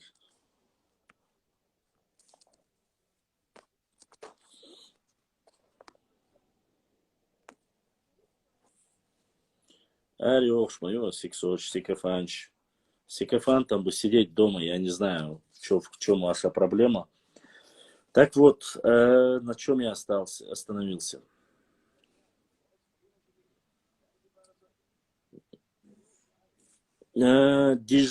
Дижон, брат, 10 копеек, это как плюнуть в лицо вышло.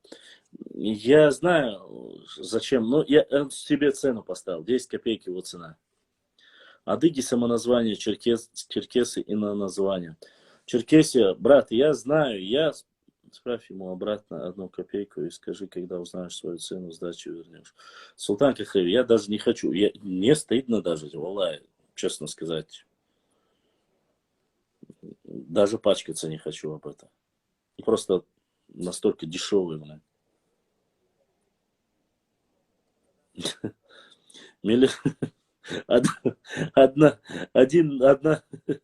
Одна копейка миллион раз, это, конечно, совсем другое. Донат как можно отправить?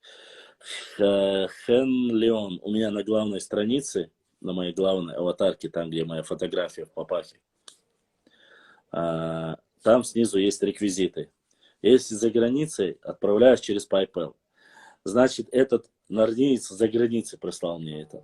Если у тебя Сбербанк в России, ты через номер Сбербанка карты отправляешь столько, сколько хочешь. Я понимаю, но мне, честно сказать, через PayPal еще такого не было. Ладно, оставим. Это кто-то задонатил. Я даже не знаю, кто. Ну, если там написано сообщение. Анонимно. Занохчи Берзлай. Вот такой донат прислал брат. Ваша да садуэл да духва хуэл Аллах да лабудиснак эзашка соудахил. Я знаю, что я вижу очень много подтягиваются братья черкесы, адыги. Очень желательно, конечно, чтобы мы делали взаимоподписки. Не отписывайтесь. Очень много интересного в историческом плане у нас в основном одинаково. Очень много. И я очень много сталкивался с вопросом, когда вот от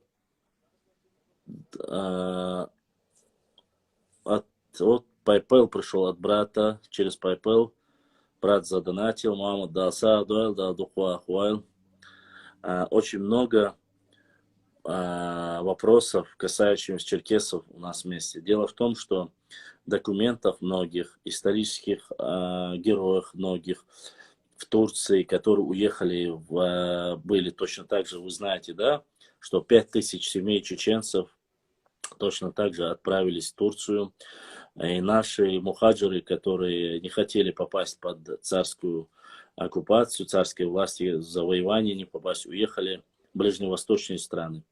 не так много, как ваших, но все-таки 5000 семей, в каждой семье ну, без малого 4-5 человек, это огромное количество людей получается.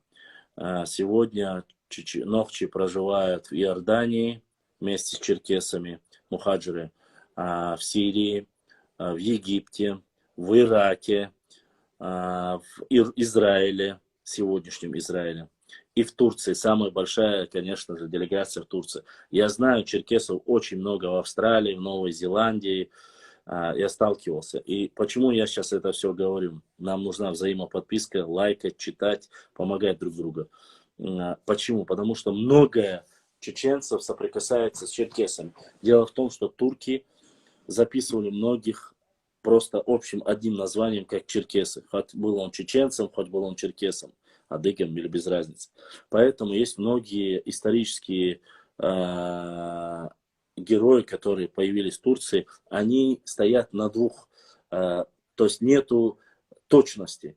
Мы говорим, что он нашего происхождения, а черкесы говорят, адыги говорят, что его турки называют черкесами. Чтобы вот эти исторические параллели провести, нам нужно взаимодействовать, нам нужно общем смотреть.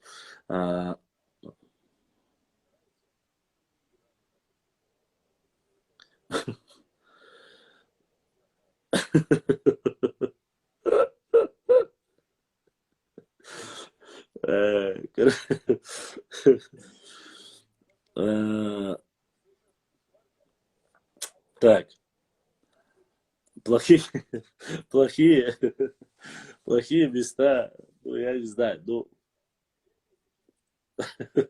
не совершать ошибок. Это, не, я все-таки не хочу. Это уже оставьте. Я думаю, зайдете в книгу и найдете вы очень много моментов, где описывается об этом. Я не хочу этого делать. Честно сказать, я пока не натыкался. Возможно, есть. Да, есть какие-то взаимоотношения, не самые приятные с кабардинцами, поскольку мы граничили с ними. Но поскольку кабардинцы это часть черкесов, один народ имеется в виду целостно, поэтому говорить об этом и без этого нордийцы говорят. А то, что, ну, какие были плохие моменты? Плохие моменты были то, что князья многие кабардинские взаимодействовали с царской Россией, и в начальном периоде, благодаря царской поддержке Российской империи, плодородные земли, когда чеченцы были в горах, нохчи были в горах, были отданы к кабардинским князьям, и территория, плоскостная территория фактически до самого Толстой юрта находились под кабардинскими князьями. Но есть и хорошие моменты, и плохие моменты в этой истории. Дело в том, что при появлении шейха Мансура, когда шейх Мансур начал убивать и уничтожать, кабардинские простые люди, которые сами тоже пострадали от князей немало, они не помогли остаться у власти кабардинским князьям на чеченских землях. И когда их чеченцы уже начали свои земли обратно забирать, народ простой черкесов не поддержали своих князей, они наоборот таки вместе с чеченцами, простыми людьми, изгнали оттуда кабардинских князей. И именно изгнали. Кто-то добровольно ушел, но были те, которые не хотели отказываться от богатства, что вы должны понимать и так, никто не откажется от богатства, нормальные люди. Но вот так и получилось. Благодаря вот этим хорошим качествам черкесов, взаимоотношения и очень много, не скажу, но даже были очень достаточно много браков общих между черкесами и чеченцами. Как бы кому не нравилось, хорошо ли это, плохо, но что есть, то есть. Сказать, что это не было, это неправда. Вы должны понимать, что наибами шейха Мансура в основе своей были адыги-черкесы. И когда уже шли, они понимали, что какие-то места они теряли, черкесы, мухаджиры, как уезжали за границу, так некоторые наибы шейха Мансура переселялись в Чечню, где находили приют, где жили со своими семьями. Само собой, их семьи, у них были дети, эти дети выходили замуж, кто-то брал жены, и вот таким образом небольшая часть черкесов слилась слилась, имеется в виду, стали гражданами одной республики. Поэтому такие моменты были, короче. Что вам еще сказать? Я не знаю. Вы должны уже как-то дальше.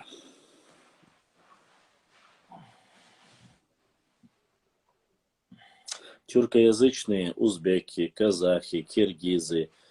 Я же перечислил вам. Вы не знаете, что такие тюркоязычные? Это не тюрки. Это не турки. Если вы думаете тюркоязычные, если это только турки, вы ошибаетесь. Так, давайте дальше. Какие вопросы?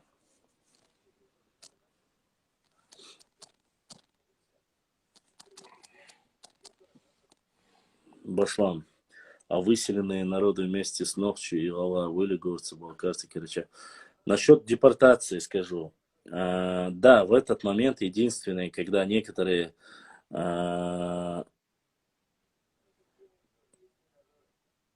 люди некоторые не понимают, среди людей, которых выслали, были карачаевцы, балкарцы,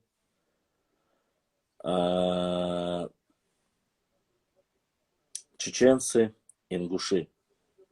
Кабардинцы депортированы не были, если вы про это спрашиваете. Что касается черкесов. Ну, черкесов, ну, я райбишу.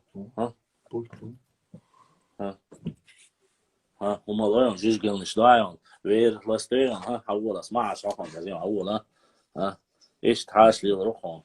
Хорошо сказал.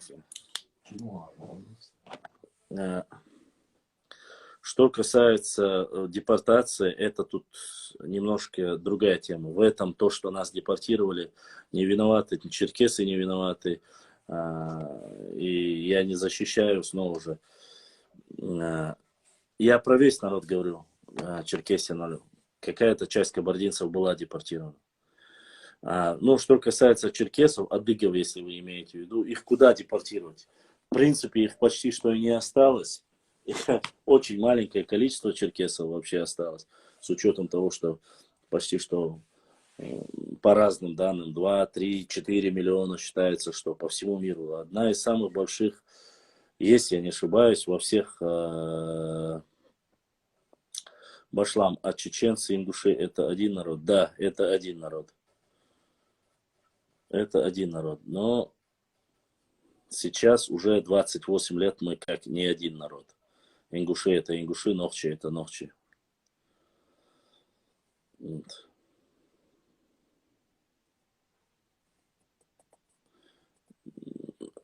Ну, давайте мы не будем использовать такие слова. Да, самая большая по всему миру этнос, который по всему миру разброшен, это черкесы. Я знаю это. Но если люди проживают вплоть до Австралии и Новой Зеландии, вы должны понять масштаб разброса черкесов по всему миру.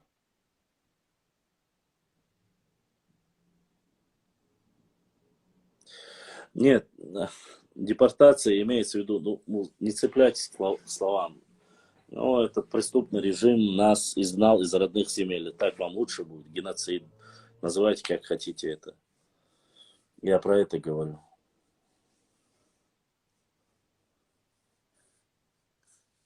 Капитан Арктик, давайте оставим это. Сейчас не будем про это.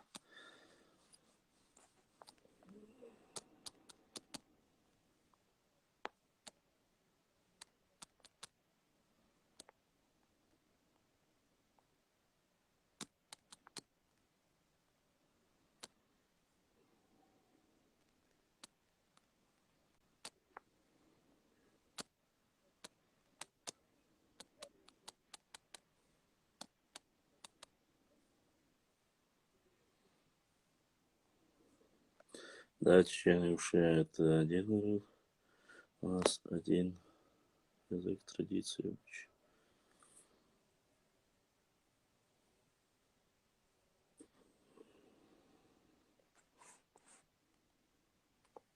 Мне кажется, балкарцы, горцы Кавказа, они вернулись с нами на Кавказе и не остались. Конечно, но мы это и утверждаем. Это просто некоторые другие не верят, что они переняли язык. Брат, политику Турции объясни, почему даже фамилию и имя заставляют. Ну, я не знаю, честно сказать, Визри. Я знаю, что такая ситуация очень... Вот какие-то эти... ну, Амир рассказывал, он потомок мухаджиров, он рассказывал, как их заставляли каждый день там петь гимн Турции. Это национальная политика Турции. Тут ничего не поделаешь. Хочешь жить в этом государстве, говори, что ты турок, учи турецкий язык, носи турецкий паспорт и меняй фамилию или делай все, что они скажут. Таковы правила. Это каждое государство имеет право на свое, на свои правила. У них свои правила. Вот и все. Удер, султан, удер. Каждое государство имеет свои правила, поэтому берешь гражданство и будь любезен, живи так, как хочешь, как у них. Ну как же сегодня, если ты живешь в России, конечно, тебе нужно знать русский язык. Может и нету такого принуждения, но это правило любого государства. Я думаю, это немножко неуместно. Правильно ли, неправильно это делать?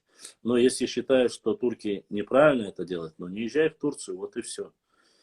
Все думают, что если Турция, то там мед, что ли. Да нет, конечно. Турция хорошо что? Мусульмане.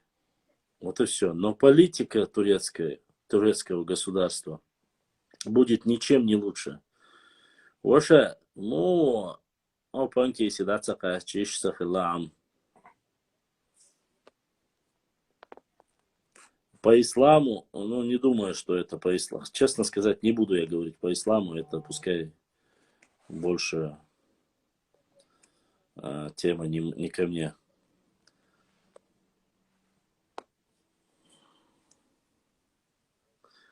Там не только имя менять надо было, там только на турецком языке разрешали разговаривать, только давно разрешили нашему разговаривать на адыгском. Черкесия, что делала, если вы говорите про историческом плане, я не хочу говорить, но по высказываниям британского премьер-министра, коим бабушка и была черкешанкой, я хочу сказать, что в Турции были базары, где они продавали тех, кто эмигрировал в Турцию, несмотря на то, что они мусульмане.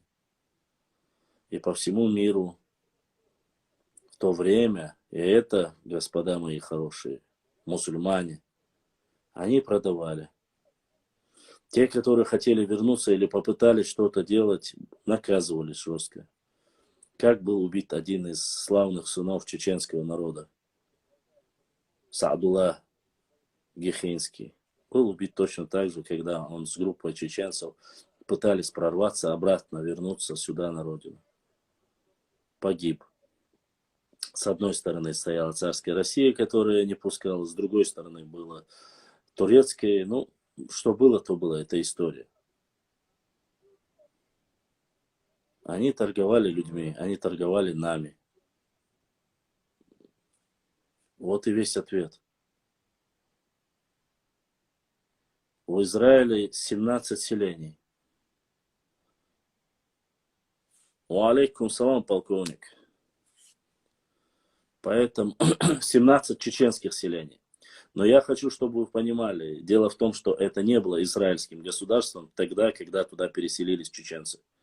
Израильское государство, вы знаете, когда было создано, это совсем другое. Джанар Айл Исмаилов задонатил через PayPal. Джанар Айл, Аллах да сааду айл адайтнаг. Огромное спасибо. Мне очень приятно, когда через PayPal присылают, потому что я знаю, что мои братья, которые проживают за границей, смотрят мои эфиры и поддерживают меня. Это мне особо важно. Речь не в суммах. Вы знаете, что нам большие суммы никто не присылает. Просто приятно, что наша молодежь, и взрослые, и молодые в Европе смотрят, поддерживают, слушают, изучают свою историю, свои традиции, культуру и взаимоотношения с нашими соседями, конечно же. Про вашу историю что-нибудь расскажи. Про нашу, ты про какую говоришь именно? Чеченцы из века в век, к сожалению, рабами не торговали. Но во время боевых действий захватывали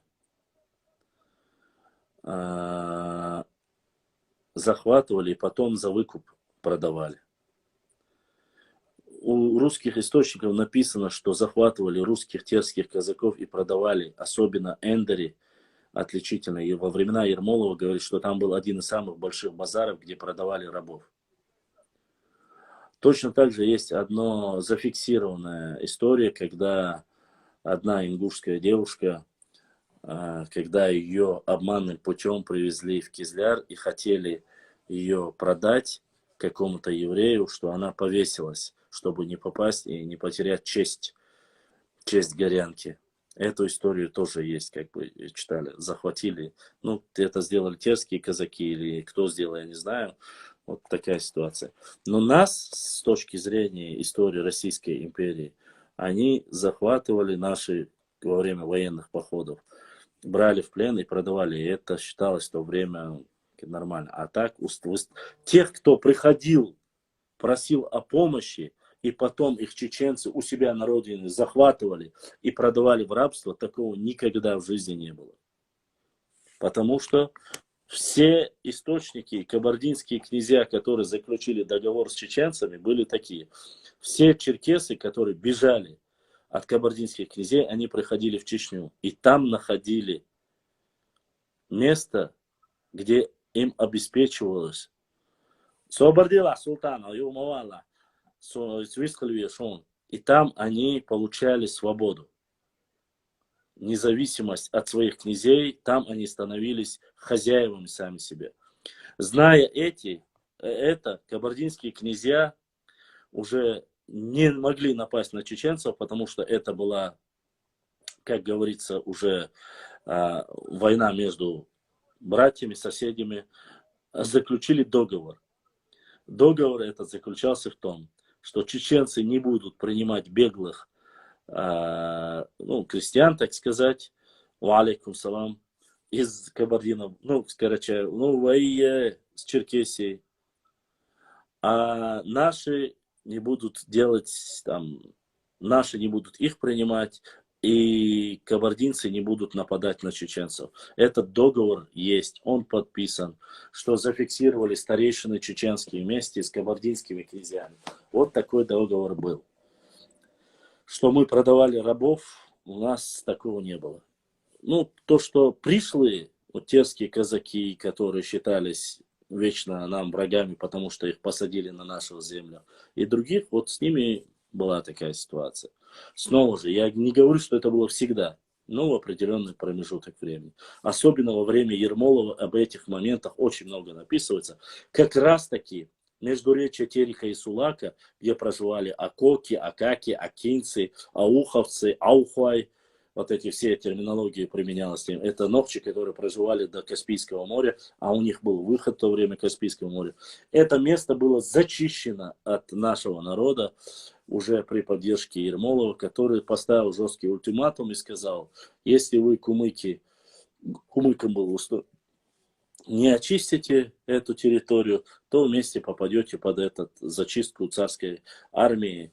И они должны были при поддержке царской России оттуда очистить и загнать в горы чеченцев, как и было сделано. После этих времен больше выхода к Каспийскому морю у нас не было. Уже были предгорные части. А не то, что они остановились. Нет, конечно, они пошли дальше, вплоть до Гудермеса, вплоть за Тереком, Дарбанхи, эти местность потихоньку поднималась. Султан, отвечая на твой вопрос. Не знаю, что ты сделал или кто там сделал, но каким-то странным образом мне начали все присылать сообщения, говорить, что почему-то злой Гюрджи или злой Изя поменял свои действия и каким-то странным образом начал говорить хорошие вещи про наш народ. Я не знаю, но вот такие слухи доходят. Ходинек, Мацдина, Мухдина, Ханстина, Хадис Дезер Дуа. Не знаю, не знаю, меня терзают мутные сомнения. Ты вернулся в Панкиси, и все какие-то там чудеса происходят. Тебя не видно, тебя не слышно, какие-то там спортивные единоборства ты там разрабатываешь, я не знаю, спецподготовку проходишь. Может, ходил в гости к Изе, может, Изя тебя принял и понял, что рыжие, они совсем не добрые и не хорошие.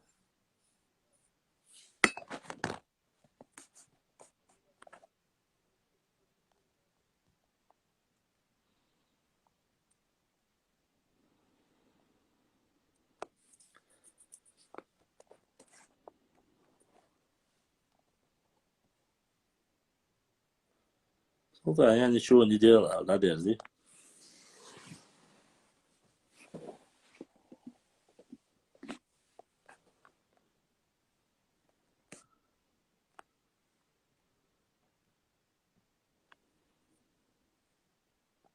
Задавайте вопросы, я вас сейчас слушаю теперь.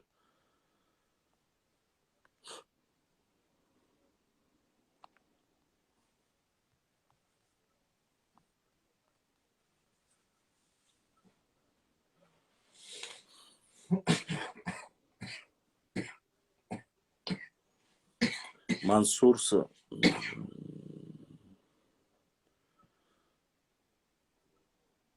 Султан открыл школу Шаолиня, и он сдал назад. Султан с ним поговорил Борис Барзаев. Борис Барзаев Сахи Гырук. Говорят о нем Борис Барзаев, я не слышал о нем.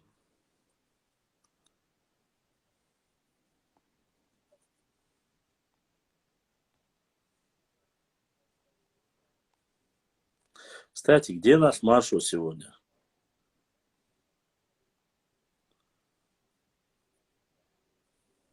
Валейкум салам, Джудопа. Но у меня есть время. Дело в том, что пятница, суббота, воскресенье, выходные дни я делаю эфиры. Эфиры самое хорошее время. С 10 и выше идут.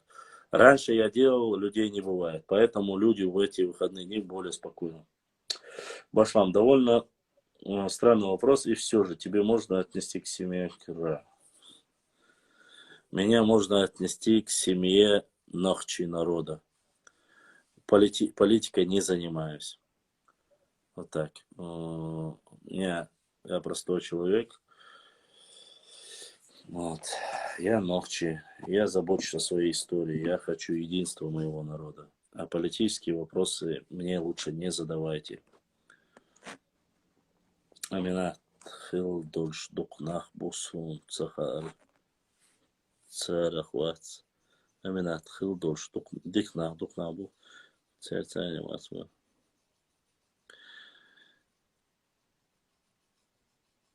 Не надо меня затаскивать в политику.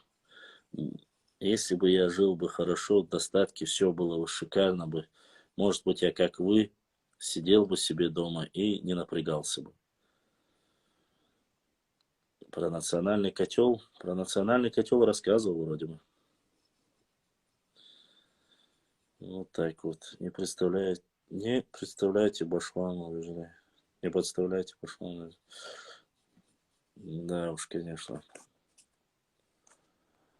Так, донат Дучи Мариарти задонатил. Дучи Мариарти, кто тебя сподвиг на это? Хавари. Башлам, завтра с меня... Зная, что я в воскресенье, может, не делаю эфир, ты поэтому говоришь, да, Ваша? Я редко делаю в воскресенье эфир, потому что.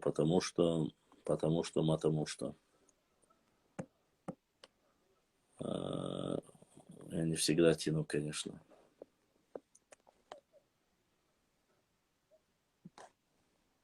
Не думаю, что черкесы промышляли роботами. Я и не говорил про то, что черкесы продавали кого-то.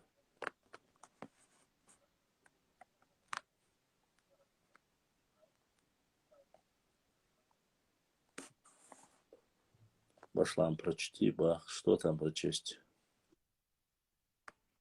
Кто-то еще задонатил. кто-то просто задонатил, короче. Ильман задонатил. Ильман Баркал. Так, наш народ в самую первую очередь раздроблен именно политически, а не исторически. А это всем известный нами факт, к сожалению. Нет, наш народ раздроблен исторически. Проблема в том, что наше дробление заложено в истории. Начиная с первого появления на Кавказе царской России. И без разницы. Если бы мы были до них более едиными, этого не было. Политика порой ни при чем. Честно сказать, я не вмешиваюсь, потому что есть безопасность каждого человека, и эта безопасность порой бывает вот здесь. Если у нас есть голова, мы будем в безопасности всегда, уповая на Всевышнего Аллаха. Я не вижу ничего хорошего в политических процессах, которые были со времен Кавказской войны. Я вижу интриги, я вижу деление, я вижу приход каких-то иноземных представителей народа и тотальное уничтожение моего народа. Если ты хочешь увидеть будущее своего народа, смотри всегда в его историю. Это я тебе пример говорю, Мялхи. Поэтому мы должны понимать в первую очередь, что наше дробление в первую очередь заключается, заложено еще в историческом плане. Если с самого начала мы осознаем всю бытность нашей прошлой, то, что нашей истории было, если мы это все осознаем, мы не допустим больше этого никогда. Есть процессы исторические, которых ошибки мы допускаем очень сильно и сами. Но обвиняем в этом всегда кого-то. Дробление нашего народа – это не политическое несостоятельное, или не виноваты в этом политики нашего народа. В этом виноват сам народ в первую очередь. Мы всегда готовы принять кого угодно, поверить кому угодно, дабы не поддержать. А так, извини меня, вся демократия строилась на том, что кто-то согласен, кто-то не согласен политически. Политически ты можешь быть согласен, не согласен с кем-то. Это твое личное дело. Это личное дело каждого человека. Ты можешь верить, ты можешь не верить в это. Политика тут совсем другое. Но я знаю одно. Самое четкое, самое нужное для любого, и черкесов, и чеченцев, нохчи, и кого угодно, это одно. Это образование, в первую очередь, и единство. Будем образованными, будем едиными, все остальное наладится. Вы слишком огромное внимание уделяете политике. На самом деле нужно уделять больше внимания своему народу. Нужно уделять внимание своей родине. После Всевышнего Аллаха. Первый Всевышний Аллах, твоя родина и твой народ. Для людей, у кого есть политические амбиции, всегда будут правы, хорошие или нет. Придут коммунисты, будут плохими коммунистами. Придут демократы, будут плохие демократы. Придут либералы, будут плохие либералы. Почему? Всегда со времен существования и появления политики всегда так было. И никогда не будет ничего, как говорится, гладко шито-крыто. Все через это проходили. Поэтому задумайтесь о другом. Задумайтесь над тем, чтобы наши дети закончили и получили достойное образование. Тогда мы создадим полноценное, достойное государство. А кто будет в этом государстве уже править? Снова же решать будете вы, народ. Вы не верите сами в свои силы. Вы обвиняете всех вокруг себя. В этом наша проблема. В этом наша проблема. Мы не верим в себя. В первую очередь мы не верим так, как нужно верить Всевышнему. Если мы верим Всевышнему, если мы будем делать все, как должно быть, конечно же, возможно, это утопия. Возможно, я идеализирую некоторые вещи. Но в любом случае нужно понимать это. Кавказ, ну ладно, не будем, Башлам, получается, автохтонные народы на Кавказе не только чеченцы, ингуши? Конечно, нет. Автохтонных народов на Кавказе достаточно. Грузины, новчи, валва, черкесы, ну, адыги, абхазы, аварцы. Ну, с аварцами немножко сложновато, лезгины. Вот такая вот ситуация. Это автохтонные народы Кавказа.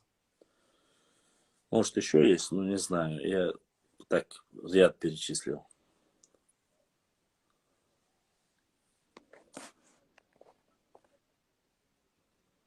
Если что-то не так сказал.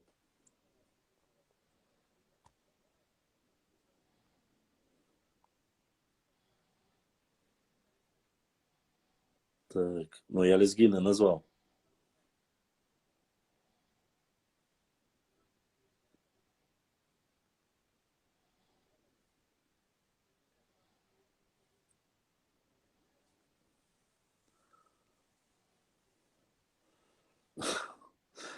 Ты повторил все, что я сказал. Не, ну дидойцев я отдельно вообще не считаю. Дидойцы, андийцы, это вот наше вот, близкое. Отдельно я не считаю ни андийцев, ни дидойцев. Это свое вот, наши пограничные братья, так сказать. Причем подлости ни от дидойцев, ни от андийцев в нашей истории не было. Вы можете верить, а можете нет. По крайней мере, исторически не было. Я не скажу современной, новейшей истории. Я вообще новейшую историю не хочу затрагивать, ибо это попахивает статьей какой-либо другой. Поэтому осетины, не знаю. Осетины, это не мое, это, как говорится, по теме это.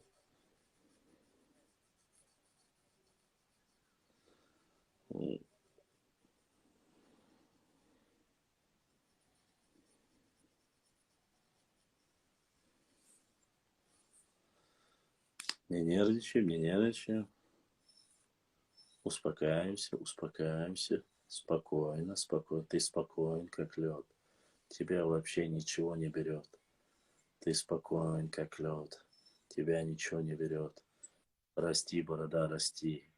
Длиннее борода, расти. Рыжая борода, расти. Лысина тоже расти. Не лысина расти, а волосы на лысине тоже расти. Расти. Мантра.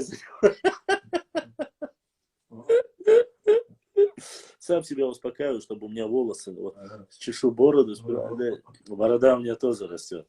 Борода у меня очень быстро растет. А вот лысина, вот ты специально сперва бороду, видишь, гладишь бороду, приговаривай, расти, борода, расти. И на голове тоже расти.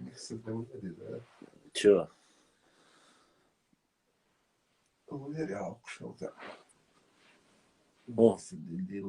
миноксидрилы? Да неправда это все. Да ладно, неправда, я с Америки, он мне дядя прислал миноксидрил. Лучше бы я эти деньги потратил на книгу, чем на этот миноксидрил. 100 с лишним, сколько там, 117 или 170 долларов отдал миноксидрил упаковку с Америки. Не здесь купил, именно с Америки.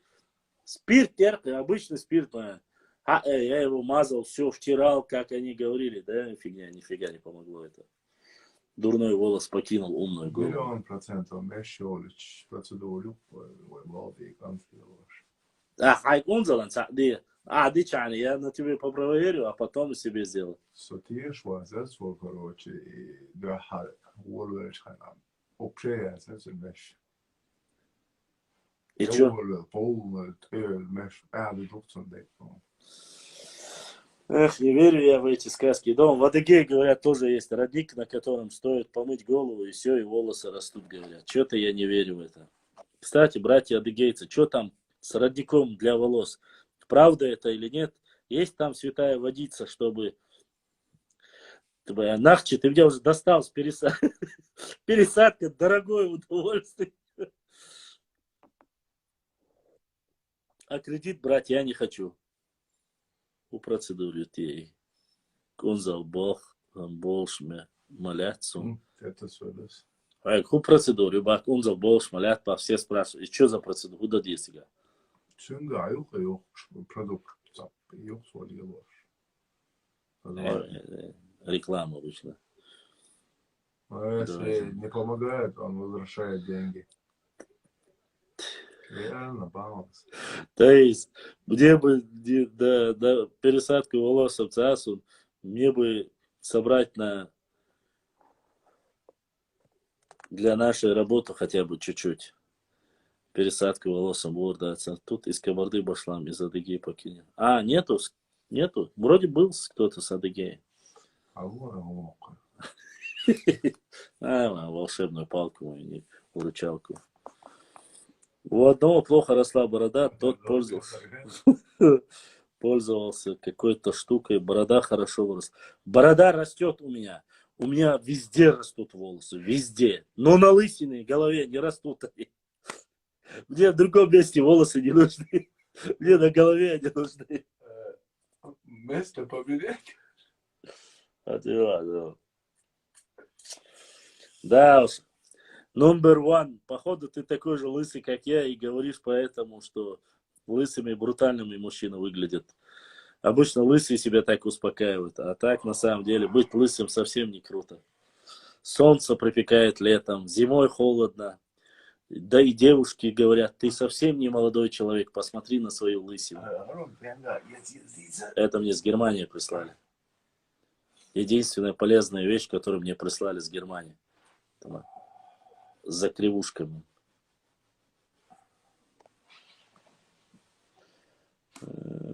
Тебе нужно проверить корни. У меня есть корни, Воша, смотри, ты просто не видишь, они есть на самом деле. Когда вот так трогаешь, они очень даже есть острый как ежик, но они не густые. Не, башлам, ойга, меш, раса делан, мигер долшу. Ну, значит, тебе повезло, братан. Повезло тебе с волосами. Ой, как повезло. Да уж, конечно, Зара, лысый мужчина, находка. Да, цыган. Ежик, ага, ежик. Доброго времени суток. И вам того же. Автохтонные волосы. Башлам, меча ашу. Башлам, меча ашу. Сой. Олимпийский ашу. Работайте, братья. Олимпийский ели, уели. Жуковский, тай доча, хумхол, цумэтика. Частный сектор хол. Хуторок, ашу, бала. Олимпийский волосы. А нельзя, где растут, пересадить туда, где не растут. Можно, за это нужно платить. Что за тема? Сейчас немножко мы от общей серьезной темы так шуточную как бы перешли. Шутим, общаемся между собой. Древние волосы покинули им. Да, Айса, смейся, чтобы тебе они были густыми.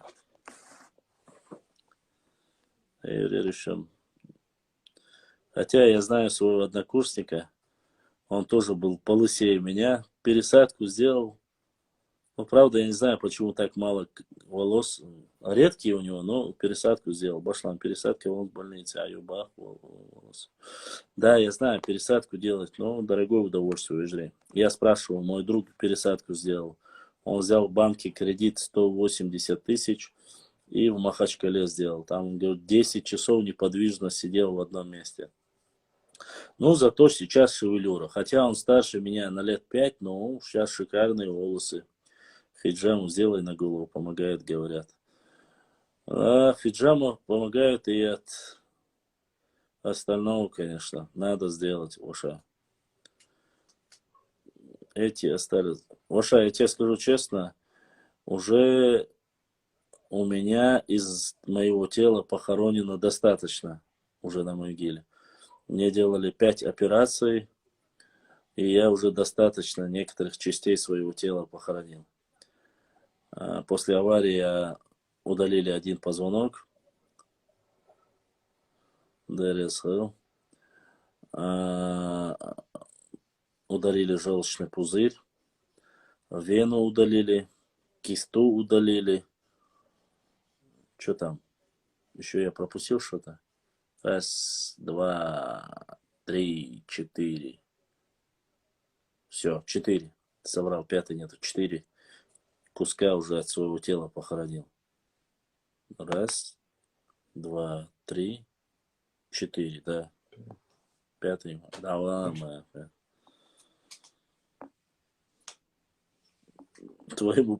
Извини, твоему соседу, может, сделали парик, но мне парик не нужен. Башлам, не увози наши волосы. Рабаков, да, машалла, ДРС.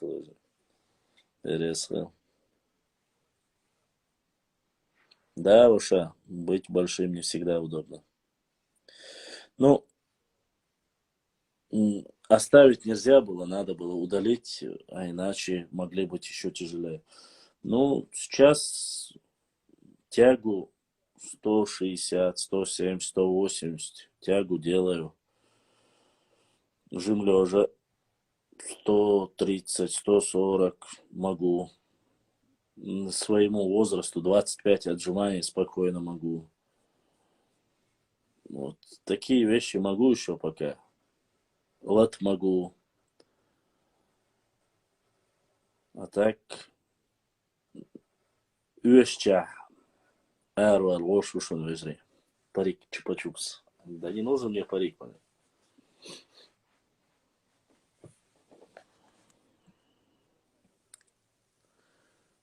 Марка Стим, мне 30 с хвостиком. Наденский пагел, шуйхуча. Хац ваша.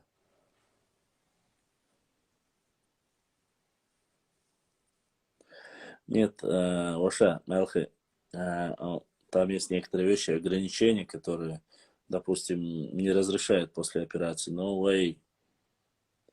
Ханк, буй ханк, гач, ханка буарбурвай.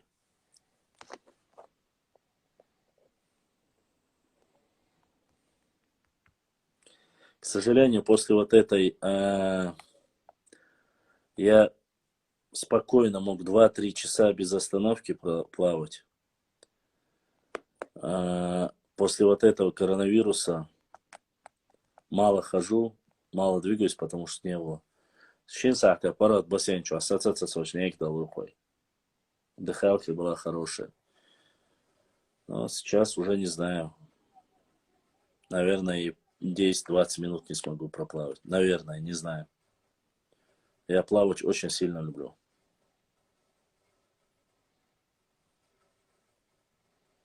Всегда ханк. О, Мичел Уицер был за границей, ханк мобуй уже. Всегда за границей наш бацвен.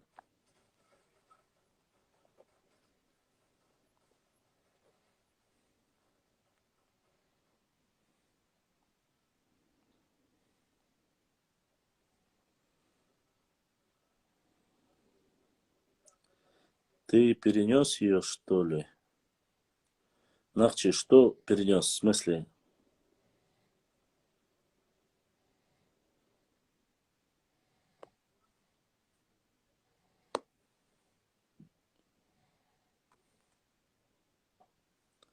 Я не понял, что перенес?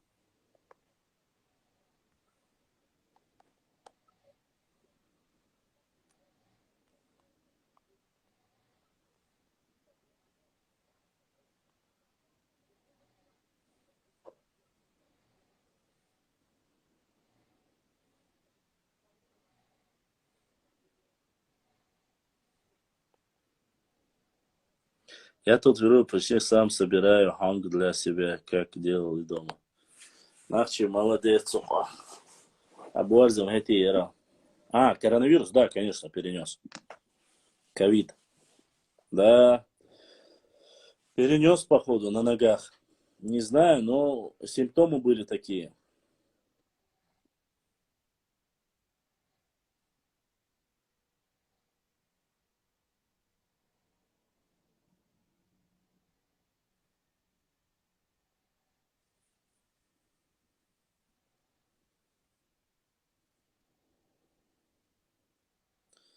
за историю равнину мы заселили когда-нибудь, я слышал, чеченская земля от Каспия до Кубани. Ну, до Кубани я не скажу, это немножко более древний период, может быть, будет. Равнинная территория пошла. У меня было 70%, уже прошло 2 месяца, каждый день хожу 2 часа. Макетум дал, маршал дал. Вац, Заур, вац. Я дома, Сайцау. Я на ногах ее перенес. Потерял дней на 10 или 12 вкус еды. Я не чувствовал вообще. И я считаю, что это вот как раз-таки, может, я подхватил. Температуры не было. Вац, больница, балбеш, вац. Заур, но есть парень, который учился на медицинском факультете. Мне присылали его фотографии. Он на медфаке учился, когда я был студентом. Это копия меня. То есть настолько копия, не знаю, лысый он или нет, но лицо один в один. Поэтому, если ты про это, в больнице я не работаю в УША. У меня нет. У меня 2 красных диплома высших, имеется в виду, и 2 средние, среднеспециальные. Колледж, техникум, университет и академия. Вот. И ни один из них не медицинский.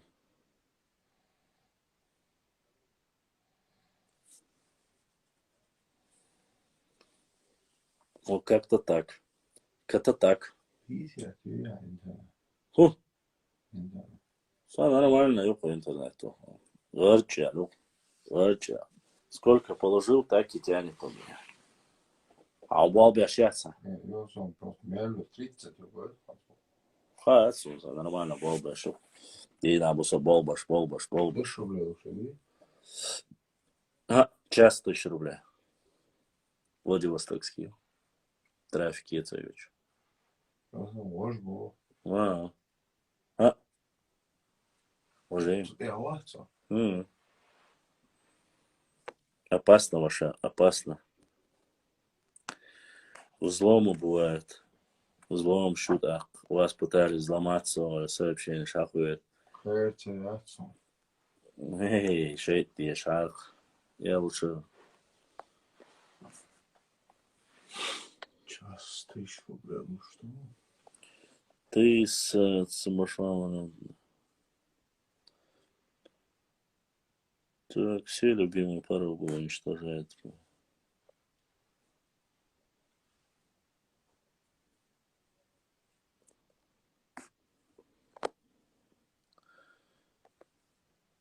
Мама. Бюстиквел.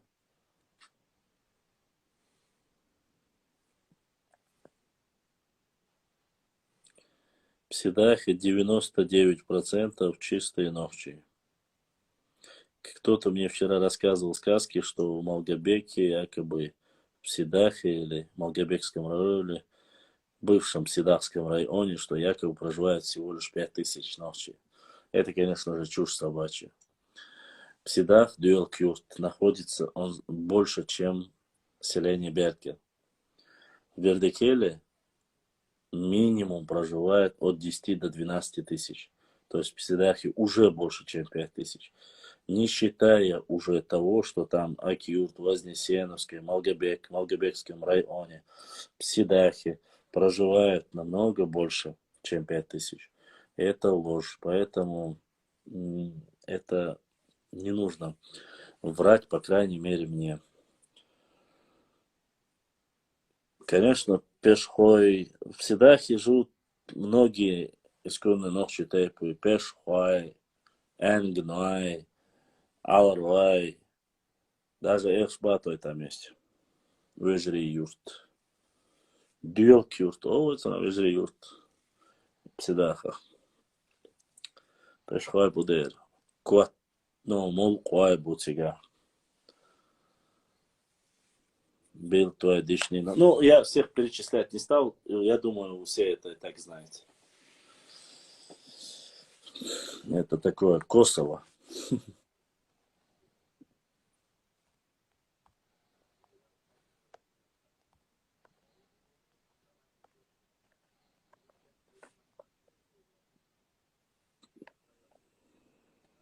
ты видел, что нет, я на античеченофоб, другие каналы не подписан. Не знаю уж. Молкуай санен хуйбу башлам. Молкуай, шпатуай, цеси, вежрибу ал. Да, я зинду, ночью преданишка у Сулейманова и в других местах многих. В свое время очень сильно, буквально еще в советские времена, очень сильно братские отношения поддерживали молкоевцы, Эшбатвай и Цеси. Всегда были братьями, считались таковыми. Хотя, где живут Эшбатвай, где живут Молкуай. Ну вот, предки, зная, что вот так вот есть. Хотя мне один представитель из моего тайпа утверждал и говорил, что у нас есть родственные люди среди черкесов. Не знаю, откуда он взял это. Я по ДНК проекту, честно сказать, Q-код ни в Адыгее, ни в Кабарде не слышал. Но он яро говорил, что у нас есть очень хорошие родственные, хорошие отношения с черкесами. Хотя у меня, насколько я знаю, я ни одного из черкесов не знаю, ни кабардинцев не знаю. Знать-то знаю так, вот, а не общался, там был только проездом.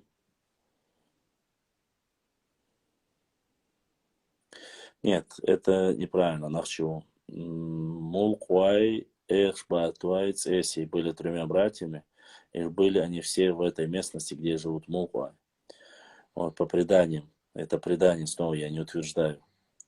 Старший брат, младший и средний. Цеси был младшим братом. Но он был очень харцахлакы. И харца лучше, он вечно дрался, вечно вот так. Молкуай его ругал, старший Молкуай брат. Многие считают, что Эхшбет это два брата, на самом деле это не так. Но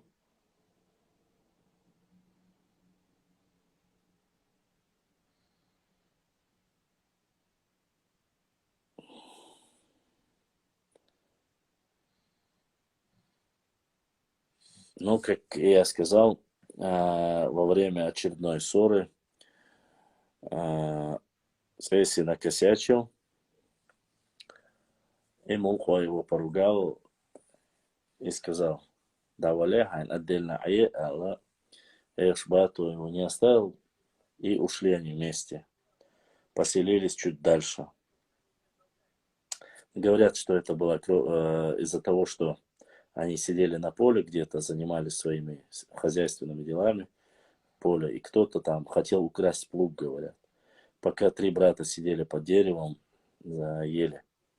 Увидев это, Цеси был молодой, самый младший, подбежал к нему, и в ссоре он убил. Я чирхал отсюда. И чирхал, что Молкуаса, Хумасана, Бали, Верхарца, ушли, вот такая поругал его. И он ушел. Его взял и ушел Эшбату. Алейкум салам. После, опять же, Цеси еще Харца Хилейс, энергии было много. И говорит, Цеси оставил там Эшбату и ушел туда, поселился Эшбета. То есть это Ичкери Махбуи. И вот так в разных местах Цеси, Молко, Эшбату вот так рассеялись. Но это легенда, как говорится. По коду, по генетическому коду братья Эшбатуай и кто имеет Q-код, к ним Молкуай не относится, а Цеси есть, среди Цеси тоже есть, у кого есть Q-код. Можно один вопрос? Задавай. Как раз отвечу на твой вопрос последний и, наверное, уже закончу. Дабы постараюсь завтра тоже сделать эфир, чтобы... А то я смотрю сегодня очень пассивные подписчики. Вчера более активные были. Нет, Эшбат, это был один брат. Ну, некоторые писали, что якобы были два брата. На самом деле нет. Это неправда.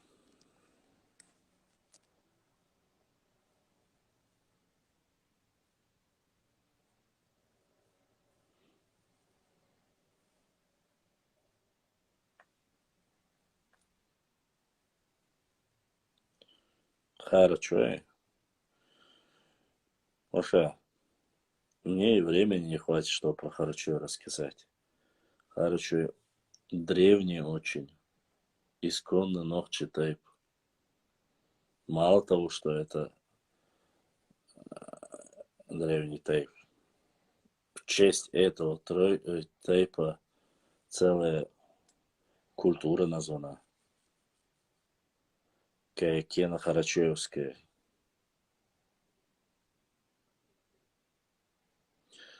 Аравной тейп считается, что Нохчи тейп. К сожалению, мифы про Аравной не подтвердились. Многие говорили, что Аравной появились из Кабарды. Другие говорили, что Аргвани место, короче, якобы появились с Дагестана, что типа они из Сюли. Другие говорили, что с Грузии. Но ни одно из этих не подтвердилось. Почему не подтвердилось? Во время ДНК анализов показали, что Арона является чистокровным J2 и чеченским тейпом. Поэтому эти сказки не подтвердились. Как и Чертой, видать, за определенное время они потеряли родовую гору, имеется, которая осталась за пределами нашей родины. Как и Чертой Ламамабай, Грузия, Чертли находится там же. И гора, и селение находится в Грузии. Но Чертой чисто Нохчи тейп. Точно так же Аравной был. Поэтому...